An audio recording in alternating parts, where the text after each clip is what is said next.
ಪ್ರಚಲಿತ ಈ ಕಾರ್ಯಕ್ರಮದ ಪ್ರಾಯೋಜಕರು ರೋಹನ್ ಕಾರ್ಪೊರೇಷನ್, ಸಹ ಪ್ರಾಯೋಜಕರು father Muller's charitable trust, Nippon paint, Asia's real number 1 paint, SDM college Ujire.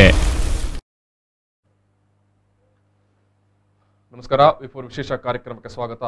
S, ಮಂಗಳೂರಿನಲ್ಲಿ ವ್ಯಾಪಾರಗಳೆಲ್ಲ ಓಪನ್, ಆದರೆ ರಸ್ತೆ ಬಂದ್. ಎಸ್, ಈಗಾಗಲೇ ಮಂಗಳೂರಿನಲ್ಲಿ ಕಳೆದ ಒಂದು ತಿಂಗಳಿಂದ ಓಡಾಡ್ತಾ ಇದ್ದವರಿಗೆ ಗೊತ್ತೇ ಇದೆ. ಯಾಕಂತ ಹೇಳಿದ್ರೆ ಏನು ರಸ್ತೆಗೆ ದುರಸ್ತಿ ಸಲುವಾಗಿ ಬೇಕಾದಷ್ಟು ಅನುದಾನಗಳು ಬರ್ತಾ ಉಂಟು. ಒಂದು ಕಡೆ ಸ್ಮಾರ್ಟ್ ಸಿಟಿ, ಇನ್ನೊಂದು ಕಡೆ ಮಂಗಳೂರು ಮಹಾನಗರ ಪಾಲಿಕೆ ಸಿಟಿ ಕಾರ್ಪೊರೇಷನ್. ಎಸ್, ಈ ಕಾರಣಕ್ಕಾಗಿ ರಸ್ತೆ ದುರಸ್ತಿ ಆಗುತ್ತೆ, ರಸ್ತೆಗೆ ಕಾಂಕ್ರೀಟ್ ಮಾಡ್ತಾರೆ ಅಥವಾ ಟಾರ್ ಮಾಡೋದಿಲ್ಲ. ಈಗ ಏನು ಕಾಂಕ್ರೀಟೇ ಮಾಡ್ತಾ ಇರ್ತಾರೆ. ಎಸ್, 6 ತಿಂಗಳಾದ ನಂತರ ಅದೇ ರಸ್ತೆಗೆ ಮೊದಲೆಲ್ಲ ಹೇಗಿತ್ತು ಅಂತ ಹೇಳಿದ್ರೆ ಟಾರ್ ಮಾಡೋದು, ಟಾರ್ ಮಾಡಿದ ನಂತರ ಮತ್ತೆ ಆ ರಸ್ತೆಗೆ ಏನು 6 ತಿಂಗಳಾಗಲಿ 1 ವರ್ಷ ಆಗಲಿ ಕಾಂಕ್ರೀಟ್ ಮಾಡೋದು. ಇವಾಗ ಆಗಲ್ಲ. ಇವಾಗ ಕಾಂಕ್ರೀಟ್ ಮಾಡೋದು, ಮತ್ತೆ 6 ತಿಂಗಳು ಅಥವಾ 1 ವರ್ಷದಲ್ಲಿ ಪುನಃ ಅದೇ ರಸ್ತೆಯ ಕಾಂಕ್ರೀಟನ್ನು ಅಗದು ಅಲ್ಲೇ ಮತ್ತೆ ಪುನಃ ಕಾಂಕ್ರೀಟ್ ಹಾಕುವಂಥದ್ದು, ಇಂಥದ್ದೆಲ್ಲ ನಡೀತಾ ಉಂಟು. ಯಾವ ಏನು ಒಂದು ವೈಜ್ಞಾನಿಕವಾದಂಥ ಅಥವಾ ಒಂದು ಜನರಿಗೆ ಹಿತವಾಗುವಂಥ ಮಾದರಿಯ ಕೆಲಸಗಳು ಅಥವಾ ಇಲ್ಲಿ ವಿಚಾರ ಏನಂತ ಹೇಳಿದ್ರೆ ಅಭಿವೃದ್ಧಿ ಅನ್ನೋದು ಎಲ್ಲರಿಗೆ ಕೂಡ ಬೇಕು. ಆದರೆ ಅದಕ್ಕೂ ಕೂಡ ಒಂದು ನೀತಿ ನಿರೂಪಣೆ ಅಥವಾ ಒಂದು ಸಹಜವಾದಂಥ ಪ್ರಕ್ರಿಯೆಯಾಗಿ ಅದು ನಮ್ಮ ಜೊತೆಗೆ ನಡ್ಕೊಂಡು ಬರಬೇಕು.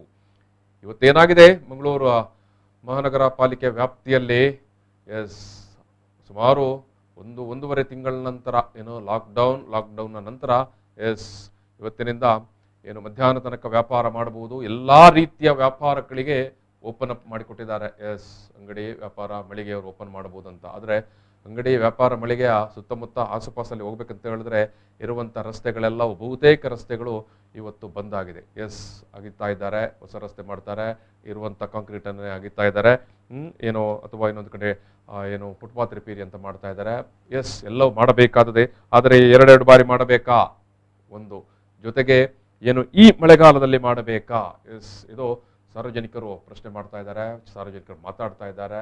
ಆಟೋ ಚಾಲಕರು, ಓಡಾಡುವವರು, ವ್ಯಾಪಾರ ವಹಿವಾಟು ಮತ್ತು ಇತರ ವಾಹನಗಳಲ್ಲಿ ಓಡಾಡುವವರೆಲ್ಲ ಈ ಮಳೆಗಾಲದಲ್ಲಿ ಇಂಥ ಒಂದು ಏನು ಆತಂಕದಲ್ಲಿ ಓಡಾಡುವಂಥ ಪರಿಸ್ಥಿತಿ ನಿರ್ಮಾಣವಾಗಿದೆ. ಈ ವಿಚಾರವಾಗಿ ನೀವು ಕೂಡ ಮಾತಾಡಬೇಕು. ನಮ್ಮ ಜೊತೆಗೆ ಇವತ್ತು ಸ್ಟುಡಿಯೋದಲ್ಲಿ ಈ ವಿಚಾರವಾಗಿ ಮಾತಾಡಲಿಕ್ಕೆ ಇಬ್ಬರು ಸಾಮಾಜಿಕ ಕಾರ್ಯಕರ್ತರಿದ್ದಾರೆ, ಸುನೀಲ್ ಕುಮಾರ್ ಬಜಾಲ್ ಅವರು ಮತ್ತು ಜೆರಾರ್ಡ್ ಟವರ್ಸ್ ಅವರು.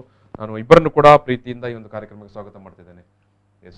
ಸುನೀಲ್ ಕುಮಾರ್ ಬಜಾಲ್ ಅವರು ವಿದ್ಯಾರ್ಥಿ ನಾಯಕರಾಗಿ, ಯುವಜನ ನಾಯಕರಾಗಿ, ಇವಾಗ ಕಾರ್ಮಿಕ ಸಂಘಟನೆಯ ಮುಖಂಡರಾಗಿ, ಜೊತೆಗೆ ಸಾಮಾಜಿಕ ಹೋರಾಟಗಳ ಅನೇಕ ಹೋರಾಟಗಳಿಗೆ ಬಹುಮುಖ್ಯವಾಗಿ ಬೀದಿ ವ್ಯಾಪಾರಸ್ಥರ ಹೋರಾಟಕ್ಕೆ ನೇತೃತ್ವ ನೀಡಿದವರು, ಕಾರ್ಮಿಕರ ಹೋರಾಟಕ್ಕೆ ನೇತೃತ್ವ ನೀಡಿದವರು.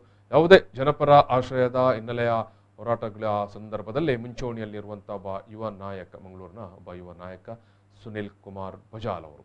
ಜೊತೆಗೆ ಜೆರಾರ್ಡ್ ಟವರ್ಸ್ ಅವರು ಸುಮಾರು 20-25 ವರ್ಷಗಳಿಗಿಂತಲೂ ಹೆಚ್ಚಿನ ವರ್ಷದಿಂದ ಮಂಗಳೂರಿನ ಯಾವುದೇ ಏನು ಭ್ರಷ್ಟಾಚಾರದ ಪ್ರಕರಣಗಳಿರ್ಬೋದು, ಅನ್ಯಾಯದ ಪ್ರಕರಣಗಳಿರ್ಬೋದು, ಅಥವಾ ಯಾವುದೇ ದೌರ್ಜನ್ಯ, ಯಾವುದೇ ಸಮಸ್ಯೆ ಅಥವಾ ಯಾವುದೇ ನಾಗರಿಕ ಸಮಸ್ಯೆಗಳು ಬಂದಾಗ ಅದರ ಬಗ್ಗೆ ಸಂಬಂಧಪಟ್ಟಂಥ ಆಡಳಿತಕ್ಕೆ ದೂರು ಕೊಡುವಂಥದ್ದು ಅಥವಾ ಮಾಧ್ಯಮಗಳಲ್ಲಿ ಅದನ್ನು ಸುದ್ದಿಯಾಗಿಸುವಂಥದ್ದು, ಜೊತೆಗೆ ಏನು ಇವತ್ತಿನ ಸಂದರ್ಭದಲ್ಲಿ ಸಾಮಾಜಿಕ ಜಾಲತಾಣದಲ್ಲಿ ನಿರಂತರವಾಗಿ ಅದರ ಬಗ್ಗೆ ಬರೀತಾ ಇರುವವರು ಜೆರಾರ್ಡ್ ಟವರ್ಸ್ ಅವರು. ಜನರ ಪರವಾಗಿ, ಜನರ ಧ್ವನಿಯಾಗಿ ಕೆಲಸ ಮಾಡ್ತಾ ಇರೋರು ಜೆರಾರ್ಡ್ ಟವರ್ಸ್ ಅವರು.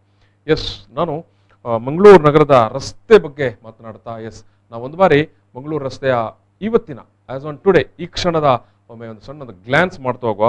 ಈ ಏನೆಲ್ಲ ನಡೀತಾ ಉಂಟು ಅಂತ ನೋಡಿ. ಮಂಗಳೂರಿನಲ್ಲಿ ಯಾವ ರಸ್ತೆ ಅಂತ ಹೇಳಲಿಕ್ಕೆ ಸಾಧ್ಯ ಆಗಲಿಕ್ಕಿಲ್ಲ. ಸುನಿಲ್ ಕುಮಾರ್ ಅವರೇ, ಜೆರಾರ್ಡ್ ಅವರೇ, ಇವತ್ತು ಅದು ಏನು ನಮ್ಮ ನವಭಾರತ್ ಸರ್ಕಲ್ ಇರ್ಬೋದು, ಅಥವಾ ಬಣ್ಸ್ ಹಾಸ್ಟೆಲ್ ಸರ್ಕಲ್ ಇರ್ಬೋದು, ಅಂಬರ್ಕಟ್ಟೆ ಇರ್ಬೋದು, ಅಥವಾ ಬಂದರ್ ಇರ್ಬೋದು, ಬಾವುಟಗುಡ್ಡೆ, ಕೊಡಿಯಾಲ್ ಬೈಲ್, ಬೆಂದೂರ್ವೆಲ್, ಬಂದರು ಏರಿಯಾ, ಕಾರ್ಶೇಟ್, ಯಾವ ಏರಿಯಾ ಕೂಡ ಬಾಕಿ ಇಲ್ಲ. ಮಂಗಳೂರು ಸಿಟಿ ಇರುವುದೇ ಇಷ್ಟು ಸಣ್ಣದು. ಅದರ ನಡುವೆ ಎಲ್ಲ ಕಡೆಯೂ ಏಕಕಾಲಕ್ಕೆ ಕೆಲಸ. ಆಮೇಲೆ ಮಳೆಗಾಲ, ಕರಾವಳಿಯ ಮಳೆ ಅನ್ನೋದು ಎಲ್ಲರಿಗೆ ಗೊತ್ತಿರುವಂಥದ್ದೇ. ಯಾರು ಕೂಡ ಇಲ್ಲಿ ಕೆಲಸ ಕೊಟ್ಟವರು ಹೊಸಬರಲ್ಲ, ಕೆಲಸ ತಗೊಂಡವನು ಕೂಡ ಹೊಸಬರಲ್ಲ.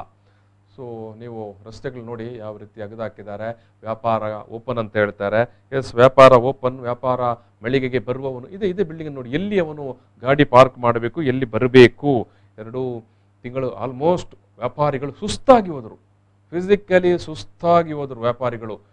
ವ್ಯಾಪಾರ ಇಲ್ಲದೆ ಎಸ್ ಲಾಕ್ಡೌನ್, ಮತ್ತೆ ಲಾಕ್ಡೌನ್ ನಂತರ ಮತ್ತೆ ವ್ಯಾಪಾರ ತೆರೆದುಕೊಳ್ಳುತ್ತೆ, ಮಧ್ಯಾಹ್ನ ತನಕ ಎಲ್ಲ ರೀತಿಯ ವ್ಯಾಪಾರ ಓಪನ್ ಮಾಡಿ ಅಂತ ಹೇಳಿದ್ದಾರೆ. ಎಸ್, ಮಧ್ಯಾಹ್ನ ತನಕ ಬರುವವನಾದರೂ ಕೂಡ ಈ ರೀತಿಯ ಎಲ್ಲ ರಸ್ತೆಗಳನ್ನು ಈ ರೀತಿ ಅಗದು ಹಾಕಿದರೆ ಎಲ್ಲಿ ಬರುವುದು, ಎಲ್ಲಿ ವ್ಯಾಪಾರ ಮಾಡೋದು, ಎಲ್ಲಿ ವಾಹನಗಳನ್ನು ನಿಲ್ಲಿಸುವುದು. ಮತ್ತೆ ಈ ಮಳೆಗಾಲದ ಸಂದರ್ಭದಲ್ಲಿ ಎಸ್, ಇಂಥ ಮಳೆಗಾಲದ ಸಂದರ್ಭದಲ್ಲಿ ಈ ರೀತಿಯ ರಸ್ತೆಗಳನ್ನೆಲ್ಲ ಅಗದು ಹಾಕುವುದು, ಅದು ಕೂಡ ಮಂಗಳೂರಿನಂಥ ಏನು ಭಾರಿ ತೀವ್ರ ಸ್ವರೂಪದಲ್ಲಿ ಮಳೆ ಬರುವಂಥ ಪ್ರದೇಶದಲ್ಲಿ, ಯಾವುದೋ ಬಯಲುಸೀಮೆಯ ಪ್ರದೇಶ ಆಗಿದ್ದರೆ ತೊಂದರೆ ಇರಲಿಲ್ಲಪ್ಪ, ನಡಿಬೋದಿತ್ತು.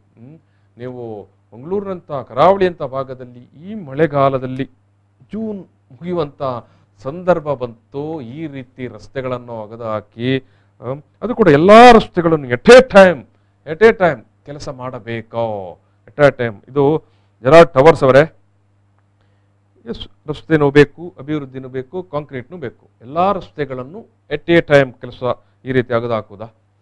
ಏನು ಹೇಳ್ತೀರಿ? ಮಂಗಳೂರಿಗೆ ಪ್ರಥಮ ಬಾರಿ ಮುಖ್ಯಮಂತ್ರಿಯವರಿಂದ 100 ಕೋಟಿ ಪಾಸ್ ಆಗುವಾಗ ಕಾಂಕ್ರೀಟೀಕರಣ, ಯಡಿಯೂರಪ್ಪ ಅವರ ಸರ್ಕಾರ ಇದ್ದಾಗ ಮೊದಲ ಬಾರಿಗೆ 100 ಕೋಟಿ, ವರ್ಷ 10 ಜಾಸ್ತಿ ಆಯ್ತು.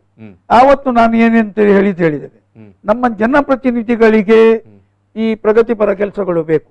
ಯಾಕೆ ಹೇಳಿದರೆ ಜನರಿಗೋಸ್ಕರ ಅಲ್ಲ, ಅವರ ಕಿಸೆಗೆ ಪರ್ಸೆಂಟೇಜ್ ತುಂಬಿಸುವಗೋಸ್ಕರ. ಅದು ಒಂದು 2 ಕಾರ್ಪೊರೇಟರ್ ಹತ್ರ ನಾನು ಅದು. ಅದರ ನಂತರ ಕಾಂಕ್ರೀಟೀಕರಣ ಪ್ರಥಮ ಕಾಂಕ್ರೀಟ್ ಆಗುವಾಗ ನಾನು ಇನ್ನೊಂದು ಮಾತು ಹೇಳಿದೆ, ಇವತ್ತು ಕಾಂಕ್ರೀಟ್ ಹಾಕ್ಲಿಕ್ಕೆ ಇನ್ನು 2-3 ವರ್ಷದಲ್ಲಿ ಕಾಂಕ್ರೀಟ್ ಅನ್ನು ಅಗಿಲಿಕ್ಕೆ ಅಂತ ಹೇಳಿ. ಈ ಕಾಂಕ್ರೀಟ್ ಹಾಕುವಾಗ ಸಾಮಾನ್ಯವಾಗಿ ಹೇಳಿಕೊಳ್ಳುವಂಥದ್ದು ಮತ್ತೆ ಎಲ್ಲರಿಗೂ ಸಮಜಾಯಿಸಿಕೆ ಕೊಡುವಂಥದ್ದು, ನಾವು ಟಾರ್ ರಸ್ತೆಯಿಂದ ಯಾಕೆ ಕಾಂಕ್ರೀಟ್ ರಸ್ತೆಗೆ ಬರ್ತೇವೆ ಅಂತ ಹೇಳಿದ್ರೆ, ಟಾರ್ ರಸ್ತೆ ಅಥವಾ ಡಾಮರ್ ರಸ್ತೆ ಹಾಕಿದ್ರೆ 1 ವರ್ಷ 2 ವರ್ಷದಲ್ಲಿ ಅದು ಏನು ಮತ್ತೆ ಅದು ಕಿತ್ತು ಹೋಗುತ್ತೆ, ಮತ್ತೆ ಡಾಮರ್ ಹಾಕಬೇಕಾಗುತ್ತೆ. ಅದಕ್ಕಾಗಿ ನಾವು ಕಾಂಕ್ರೀಟ್ ರಸ್ತೆ ಮಾಡ್ತೇವೆ. ಕಾಂಕ್ರೀಟ್ ರಸ್ತೆ ಹಾಕಿದ್ರೆ ಒಮ್ಮೆ ಹಾಕಿದ್ರೆ ಕನಿಷ್ಠ 25 ವರ್ಷಕ್ಕೆ ಏನೂ ಆಗೋದಿಲ್ಲ ಅಂತ ಹೇಳಿ ಕಾಂಕ್ರೀಟ್ ರಸ್ತೆ ಮಾಡುವಂಥದ್ದು. ನೀವು ಹೇಳ್ತೀರಿ 2 ವರ್ಷ ಆಗ ಮತ್ತೆ ತೆಗಿತಾರೆ ಅಂತ. ಆಯ್ತೆ, ಇವತ್ತು ನಾನು ಜಲ್ಲಿ ತೋರಿಸ್ತೇನೆ ನಿಮ್ಗೆ, ನಾಳೆ ಕ್ಯಾಮರಾಮ್ಯಾನ್ ನನ್ನೊಟ್ಟಿಗೆ ಬರಲಿ. ಹೊಸ ಕಾಂಕ್ರೀಟ್ 6 ತಿಂಗಳಾದದ್ದು, ಇವತ್ತು ಮೇಲ್ಗಡೆ ಜಲ್ಲಿಯೇ ಕಾಣ್ತದೆ ಕಲಬೆರಕೆ. ಅದರಲ್ಲಿ ಸಿಮೆಂಟ್ ಪರ್ಸೆಂಟೇಜ್ ಇಲ್ಲ. ಅದರ ನಂತರ ಎಲ್ಲಿ ತನಕ ಹೆಡ್ಡ ತನ ಹೇಳಿದರೆ 1960 ಸಭೆಯಲ್ಲಿ ಆದ ಡ್ರೈನೇಜ್ ಲೈನ್, ಅದರ ಮೇಲ್ಗಡೆನೆ ಕಾಂಕ್ರೀಟ್ ಹಾಕಿಕೊಂಡು ಹೋದ್ರು. ಮುಂಬೈಯಲ್ಲಿ ಏನ್ ಮಾಡ್ತಾರೆ ಹೇಳಿದರೆ, ಇದನ್ನು ಡೆಡ್ ಲೈನ್ ಮಾಡಿ ಹೊಸ ಲೈನ್ ಅನ್ನು ರಸ್ತೆ ಎಡಬಲ ಬದಿಗಳಿಗೆ ಹೊಸ ಲೈನ್ ಹಾಕಿ ಮತ್ತೆ ಕಾಂಕ್ರೀಟ್ ಹಾಕ್ತಾರೆ. ಇದು ಏನಾಗಿದೆ, ಮನೆಯಲ್ಲಿ ನಾವು ಟೈಲ್ಸ್ ಹಾಕುವಾಗ ಮನೆಗೆ ಹಣ ಬಂತು ಟೈಲ್ಸ್ ಅಂತೇಳಿ ಮಲಗುವ ಚಾಪೆ ಮೇಲೆ ಟೈಲ್ಸ್ ಹಾಕುದಿಲ್ಲ. ಮೊದಲು ಚಾಪೆ ಮತ್ತೆ ಈ ತಲೆದಿಂಬನ್ನು ಮಡಚಿಕೊಂಡು ಒಳಗಿಟ್ಟು ಅದರ ನಂತರ ಅದನ್ನು ಏನು ಸಮತಟ್ಟು ಮಾಡಿ ಮತ್ತೆ ಟೈಲ್ಸ್ ಕೂತ್ಕೊಳ್ಳಿಸುವುದು. ಇದು ಅಡಿಯಲ್ಲಿ ಕೇಬಲ್ಸ್ ಉಂಟು, ಡ್ರೈನೇಜ್ ಪೈಪ್ ಉಂಟು, ಅದು ಉಂಟು, ಇದು ಉಂಟು, ಎಲ್ಲ ಉಂಟು. ಎಲ್ಲ 1960-62 ಸಭೆಯಲ್ಲಿ ಆದದ್ದು. ಅದರ ನಂತರ ಎಷ್ಟೋ ಜನಸಂಖ್ಯೆ ಜಾಸ್ತಿ ಆಗಿದೆ, ಆಯ್ತು. ಕಾಂಕ್ರೀಟೀಕರಣ ಎಲ್ಲ ಇದಕ್ಕೆ ನೀವು ಹೇಳಿದಾಗೆ ಪರಿಹಾರ ಅಂತೇಳಿ ಹೇಳಿದರು ಇವರು. ಇವತ್ತು ಕಾಂಕ್ರೀಟ್ ಇದು ಆ ಲೆವೆಲಿಂಗ್ ನೋಡಿ, ಎಲ್ಲ ನೀರು ನಡುವಿನ ಡಿವೈಡರಿಗೆ ಬರ್ತದೆ. ಇದು ಡಿವೈಡರ್ ನಿಂದ ಹೊರಗಡೆ ಸ್ಪ್ರೆಡ್ ಆಗ್ಬೇಕು. ಸ್ಕೂಟರ್ ನಲ್ಲಿ ಅಂದ್ರೆ 2 ವೀಲರ್ ಅಲ್ಲಿ ಹೋಗುವ ಜೋರ್ ಮಳೆ ಬರುವಾಗ ಈ ಕಡೆ ಹೋಗುವನು ಒಂದು ವೆಹಿಕಲ್ ಅಲ್ಲಿ ಹೋದ್ರೆ ಆ ಕಡೆ ಅವನಿಗೆ ಸ್ನಾನ, ಬಲಬದಿಯವನಿಗೆ. ಎಸ್, ನಮ್ಮ ಜೊತೆಗೆ ಈ ಸಂದರ್ಭದಲ್ಲಿ ಉದ್ಯಮಿಯಾಗಿರುವಂತ ಹಸೀನಾ ಅವರು ನೇರ ಸಂಪರ್ಕದಲ್ಲಿದ್ದಾರೆ. ಮೇಡಮ್ ನಮಸ್ಕಾರ. ನಮಸ್ಕಾರ. ಎಸ್, ಈಗ ಮಂಗಳೂರಿನ ಬಹುತೇಕ ಎಲ್ಲಾ ಪ್ರದೇಶಗಳಲ್ಲಿ ನಗರದ ಎಲ್ಲಾ ಪ್ರದೇಶಗಳಲ್ಲಿ ರಸ್ತೆಯನ್ನು ಅಗೆದು ಹಾಕಿದ್ದಾರೆ, ಕಾಂಕ್ರೀಟ್ ಮಾಡ್ತಾ ಇದ್ದಾರೆ ಅಥವಾ ಫುಟ್ಪಾತ್ ರಿಪೇರಿ ಮಾಡ್ತಾ ಇದ್ದಾರೆ. ಒಂದು ಮತ್ತೆ ಪ್ರಶ್ನೆ ಏನಂತ ಹೇಳಿದ್ರೆ, ಎಲ್ಲಾ ರಸ್ತೆಗಳನ್ನು ಎಲ್ಲಾ ಸರ್ಕಲ್ಗಳನ್ನು ಈ ಒಂದೇ ಸಮಯದಲ್ಲಿ ಕೆಲಸ ಮಾಡಬೇಕಾಗಿತ್ತು ಒಂದು. ಜೊತೆಗೆ ಈ ಮಳೆಗಾಲದಲ್ಲಿ ಮಂಗಳೂರಲ್ಲಿ ಎಷ್ಟು ಮಳೆ ಬರುತ್ತೆ ಅಂತ ಎಲ್ಲರಿಗೂ ಗೊತ್ತು, ಈ ಮಳೆಗಾಲದಲ್ಲಿ ಮಾಡಬೇಕಾಗಿತ್ತು ಅಂತ. ಜೊತೆಗೆ ಆಯ್ತು, ನೀವು ಉದ್ಯಮಿಗಳಿದ್ದೀರಿ, ವ್ಯಾಪಾರಿಗಳಿದ್ದೀರಿ, 2 ತಿಂಗಳು ವ್ಯಾಪಾರ ಬಂದ್ ಮಾಡಿ ಆಯ್ತು, ಈಗ ವ್ಯಾಪಾರ ಓಪನ್ ಮಾಡಿ ಅಂತ ಹೇಳಿದ್ದಾರೆ, ರಸ್ತೆಗಳನ್ನು ಬಂದ್ ಮಾಡಿದ್ದಾರೆ. ಏನ್ ಹೇಳ್ತೀರಿ ಮೇಡಮ್ ಈ ಪರಿಸ್ಥಿತಿ ಬಗ್ಗೆ ಮಂಗಳೂರಿನ? ಅಲ್ಲ ಸರ್, ಇದು ನಮ್ಗೆ ಸ್ಮಾರ್ಟ್ ಸಿಟಿ, ನಮ್ದು ಸಿಟಿ ಆಗ್ಬೇಕಾದ್ರೆ ನಮ್ಗೆ ಒಳ್ಳೆ ರೋಡ್ಸ್ ಬೇಕು. ಎಸ್, ಖಂಡಿತ. ಮಾತ್ರ ಅದನ್ನು ಪ್ಲಾನಿಂಗ್ ಮಾಡುವುದರಲ್ಲಿರೋದು. ಪ್ಲಾನಿಂಗ್ ಎಕ್ಸಿಕ್ಯೂಟ್ ಮಾಡುವುದು ಕರೆಕ್ಟ್ ಮಾಡುತ್ತಿದ್ರೆ ಈ ಪ್ರಾಬ್ಲಮ್ ಬರ್ಲಿಕ್ಕೆ ಇಲ್ಲ. ಈ 2 months ಅಲ್ಲಿ ನಮ್ದು ಬಂದಿರುವಾಗ ಅವ್ರು ಆಗ್ಲೇ ಪ್ಲಾನ್ ಮಾಡಿದ್ರೆ ಸೆಟ್ ಮಾಡ್ತಿದ್ರೆ ನಮ್ಗೆ ಈಗ ಬಿಸ್ನೆಸ್ ಮಾಡ್ಲಿಕ್ಕೆ ಈಸಿ ಆಗ್ತಿತ್ತು. ಈಗ ಮೇಡಮ್ ಈಗ ನೀವು ಹೇಳುವಂಥದ್ದು ಈಗ ಲಾಕ್ಡೌನ್ ಎಸ್ ಮಧ್ಯಾಹ್ನ ತನಕ ಈಗ ಓಪನ್ ಅಪ್ ಮಾಡಿದ್ದಾರೆ ವ್ಯಾಪಾರ ಮಾಡಿ ಅಂತ. ಹೌದು. ನಿಮ್ಮ ಅಂಗಡಿ ಮಳಿಗೆಗಳ ಪಕ್ಕ ಎಲ್ಲ ಈಗ ಎಸ್ ವಾಹನ ನಿಲ್ಲಿಕ್ಕೆ ಜನ ಓಡಾಡ್ಲಿಕ್ಕೆ ಜಾಗ ಉಂಟಾ? ಇಲ್ಲ ಸರ್, ಹೋಗಿ ಕಾರಲ್ಲಿ ಇಳಿಲಿಕ್ಕೆ ಜಾಗ ಇಲ್ಲ. ನಾವೇ ಒಂದು 1 ಕಿಲೋಮೀಟರ್ ದೂರದಲ್ಲಿ ಇಳಿದು ನಡ್ಕೊಂಡು ಬರ್ಬೇಕು ನಮ್ಮ ಶಾಪಿಗೆ. ಸೊ ಇಂಥ ಪರಿಸ್ಥಿತಿಯಲ್ಲಿ ಗ್ರಾಹಕರು ಕಸ್ಟಮರ್ಸ್ ಬರ್ಲಿಕ್ಕೆ ಸಾಧ್ಯ ಉಂಟಾ ಹೇಳಿ ನೀವು? ಇಲ್ಲ, ಸಾಧ್ಯ ಇಲ್ಲ ಸರ್, ಸಾಧ್ಯ ಇಲ್ಲ. ಮತ್ತೆ ನಮ್ಗೆ ಒಂದು ಆಶ್ವಾಸನ, ಬೇಗ ಬೇಗ ಕೆಲಸ ಆಗಿ ಕೊಟ್ರೆ ಮತ್ತೆ ನಮ್ಗೆ ಈ ರೋಡ್ ಎಲ್ಲ ಕ್ಲೀನ್ ಆಗಿ ವೈಡ್ ಆದ್ರೆ ಅದೊಂದು ಎಕ್ಸ್ಟ್ರಾ ಬೆನಿಫಿಟ್ ಆಗ್ತದಲ್ಲ ಅಂತ ಹೇಳಿ ಒಂದು ನಿರೀಕ್ಷೆ. ಹೌದು, ಹೌದು. ಅದನ್ನ ಬೇಗ ಬೇಗ ಪ್ಲಾನ್ ಮಾಡಿ ಡಿಲೇ ಮಾಡದೆ ಬೇಗ ಬೇಗ ಮಾಡಿದ್ರೆ ನಮ್ಗೆ ಒಂದು ಆಶ್ವಾಸ, ನಮ್ಗೆ ಅದೆಲ್ಲ ಆಗಿ ಸಿಗ್ಬೋದು ಅಂತ ಹೇಳಿ. ಈಗ ಮೇಡಮ್ ಈ ಮಳೆಗಾಲದ ಹೊತ್ತಲ್ಲಿ ಮಾಡಿದ್ರೆ ಹೇಗೆ? ಅದೇ ಅಲ್ಲ ನಾ ಎವ್ರಿಥಿಂಗ್ ಪ್ಲಾನಿಂಗ್ ಅಲ್ಲಿ ಇರುದು. ಇವರು ಪ್ಲಾನ್ ಮಾಡಿದ ಟೈಮ್ ಕರೆಕ್ಟ್ ಇಲ್ಲ. ಎಲ್ಲ ನಮ್ಗೆ ಬೇಕೆ, ಒಳ್ಳೆ ರೋಡ್ ಬೇಕು, ಎಲ್ಲಾ ಪ್ರೊವಿಷನ್ ಕರೆಕ್ಟ್ ಎಕ್ಸಿಕ್ಯೂಟ್ ಮಾಡಿದ್ರೆ, ಟೈಮ್ ನೋಡಿ ಮಾಡಿದ್ರೆ ಒಳ್ಳೇದಿತ್ತು. ಈಗ ಎಲ್ಲಾ ವ್ಯಾಪಾರಿಗಳು ಸಂಕಷ್ಟದಲ್ಲೇ ಇರುವವರು. ಅದೇ ಈ ಟೈಮಲ್ಲಿ ಎಲ್ಲಾ ರೋಡ್ಗಳನ್ನು ಈ ರೀತಿ ಅಗದು ಹಾಕಿ ಬಂದ್ ಮಾಡಿದ್ರೆ ಮೇಡಮ್ ಏನಾಗ್ಬೋದು ಹೇಳಿ? ವ್ಯಾಪಾರ ಸ್ವಲ್ಪ ಮತ್ತೆ ತೆರೆದುಕೊಳ್ಬೇಕಲ್ವಾ? ಅದೇ ಪ್ಲಾನ್ ಮಾಡಿ ಒಂದೊಂದು ಪ್ಲೇಸ್ ಅಲ್ಲಿ ಮಾಡ್ತಾ ಬರ್ತಿದ್ರೆ ಒಳ್ಳೇದಾಗ್ತದೆ. ಈಗ ರೋಡ್ ಟ್ರಾಫಿಕ್ ಮಳೆಗಾಲದಲ್ಲಿ ಅದರ್ವೈಸೇ ಟ್ರಾಫಿಕ್ ಫುಲ್ ಬ್ಲಾಕ್ ಆಗ್ತದೆ. ಈಗ ರೋಡ್ ಇರ್ದಲ್ಲಿ ಎಲ್ಲಾ ಜಾಗದಲ್ಲಿ ಟ್ರಾಫಿಕ್ ಬ್ಲಾಕ್. 2 ಗಂಟೆ ಲಾಕ್ಡೌನ್ ಅಂತ ಹೇಳಿ 2 ಗಂಟೆ ನಂತರ ಹೊರಗೆ ಹೋಗ್ಬಾರ್ದು ಅಂತ ಹೇಳಿದ್ರೆ 12 ಗಂಟೆಗೆ ನಾವು ಹೊರಡ್ಬೇಕು ನಮ್ಮ ಎಲ್ಲಿ ಹೋಗ್ಲಿಕ್ಕಿದ್ರೆ, ಯಾಕಂದ್ರೆ ಅಷ್ಟು ಬ್ಲಾಕ್ ಆಗಿ ಉಂಟು ವೆಹಿಕಲ್ಸ್ ಎಲ್ಲ ಈಗ ರೋಡ್ ಅಲ್ಲಿ. ಸೊ ಎಸ್, ಒಂದು ಪ್ಲಾನಿಂಗ್ ಮಾಡಿ ಮಾಡಬೇಕಾಗಿತ್ತು ಅಂತ ನೀವು ಹೇಳುವಂತದ್ದು. ಅದೇ ಕರೆಕ್ಟ್. ಅದೇನ ಹೇಳುದು, ನಮ್ಗೆ ರೋಡ್ ಒಳ್ಳೇದು ಬೇಕಾದ್ರೆ ಈಗೆಲ್ಲ ಪ್ರಾಬ್ಲಮ್ ಬರ್ತದೆ, ಆದ್ರೆ ಪ್ಲಾನಿಂಗ್ ಮಾಡಿ ಮಾಡ್ತಿದ್ರೆ ಇಷ್ಟು ಕಷ್ಟ ಆಗ್ಲಿಕ್ಕೆ ಇರಲಿಲ್ಲ. Thank you madam, thank you. Okay, thank you. ಉದ್ಯಮಿಗಳಾಗಿರುವಂತ ಸೈನಾ ಮೇಡಮ್ ಅವರು ಒಂದು ಪ್ಲಾನಿಂಗ್ ಮಾಡಿ ಮಾಡಬೇಕಾಗಿತ್ತು. ಒಂದು ಕಡೆ ಮಳೆಗಾಲ, ಮತ್ತೊಂದು ಕಡೆ ಇಷ್ಟೊಂದು 1.5 ತಿಂಗಳು ಬಂದಿರುವಂತಹ ಸಂದರ್ಭದಲ್ಲೆಲ್ಲ ಮಾಡಿಕೊಂಡಿದ್ರೆ ಒಳ್ಳೇದಿತ್ತು ಅಂತ. ಸುನಿಲ್ ಕುಮಾರ್ ಬಜಾಲ್ ಅವರೇ, ಇದು ಎಸ್ ಇಡೀ ಮಂಗಳೂರು ರಸ್ತೆಯನ್ನು ಅಗದಾಕಿದ್ದಾರೆ, ನೀವು ನೋಡಿದಿರಿ, ಏನ್ ಹೇಳ್ತೀರಿ? ನೋಡಿ, ಇಡೀ ಮಂಗಳೂರು ನಗರ ಅಂತ ಹೇಳುವಾಗ ಇದನ್ನ ಅಭಿವೃದ್ಧಿ ಮಾಡ್ಲಿಕ್ಕೆ ಎಷ್ಟು ಬೇಕಾದರೂ ಅವಕಾಶಗಳಿದೆ. ಈ ಮಂಗಳೂರು ಸಿಟಿಯನ್ನ ಅಭಿವೃದ್ಧಿ ಮಾಡ್ಲಿಕ್ಕೆ ಅಥವಾ ಇದೊಂದು ಟೂರಿಸಂ ಪ್ಲೇಸ್ ಆಗಿ ಮಾಡ್ಲಿಕ್ಕೆ ಬೇಕಾದಷ್ಟು ಅವಕಾಶಗಳಿದೆ.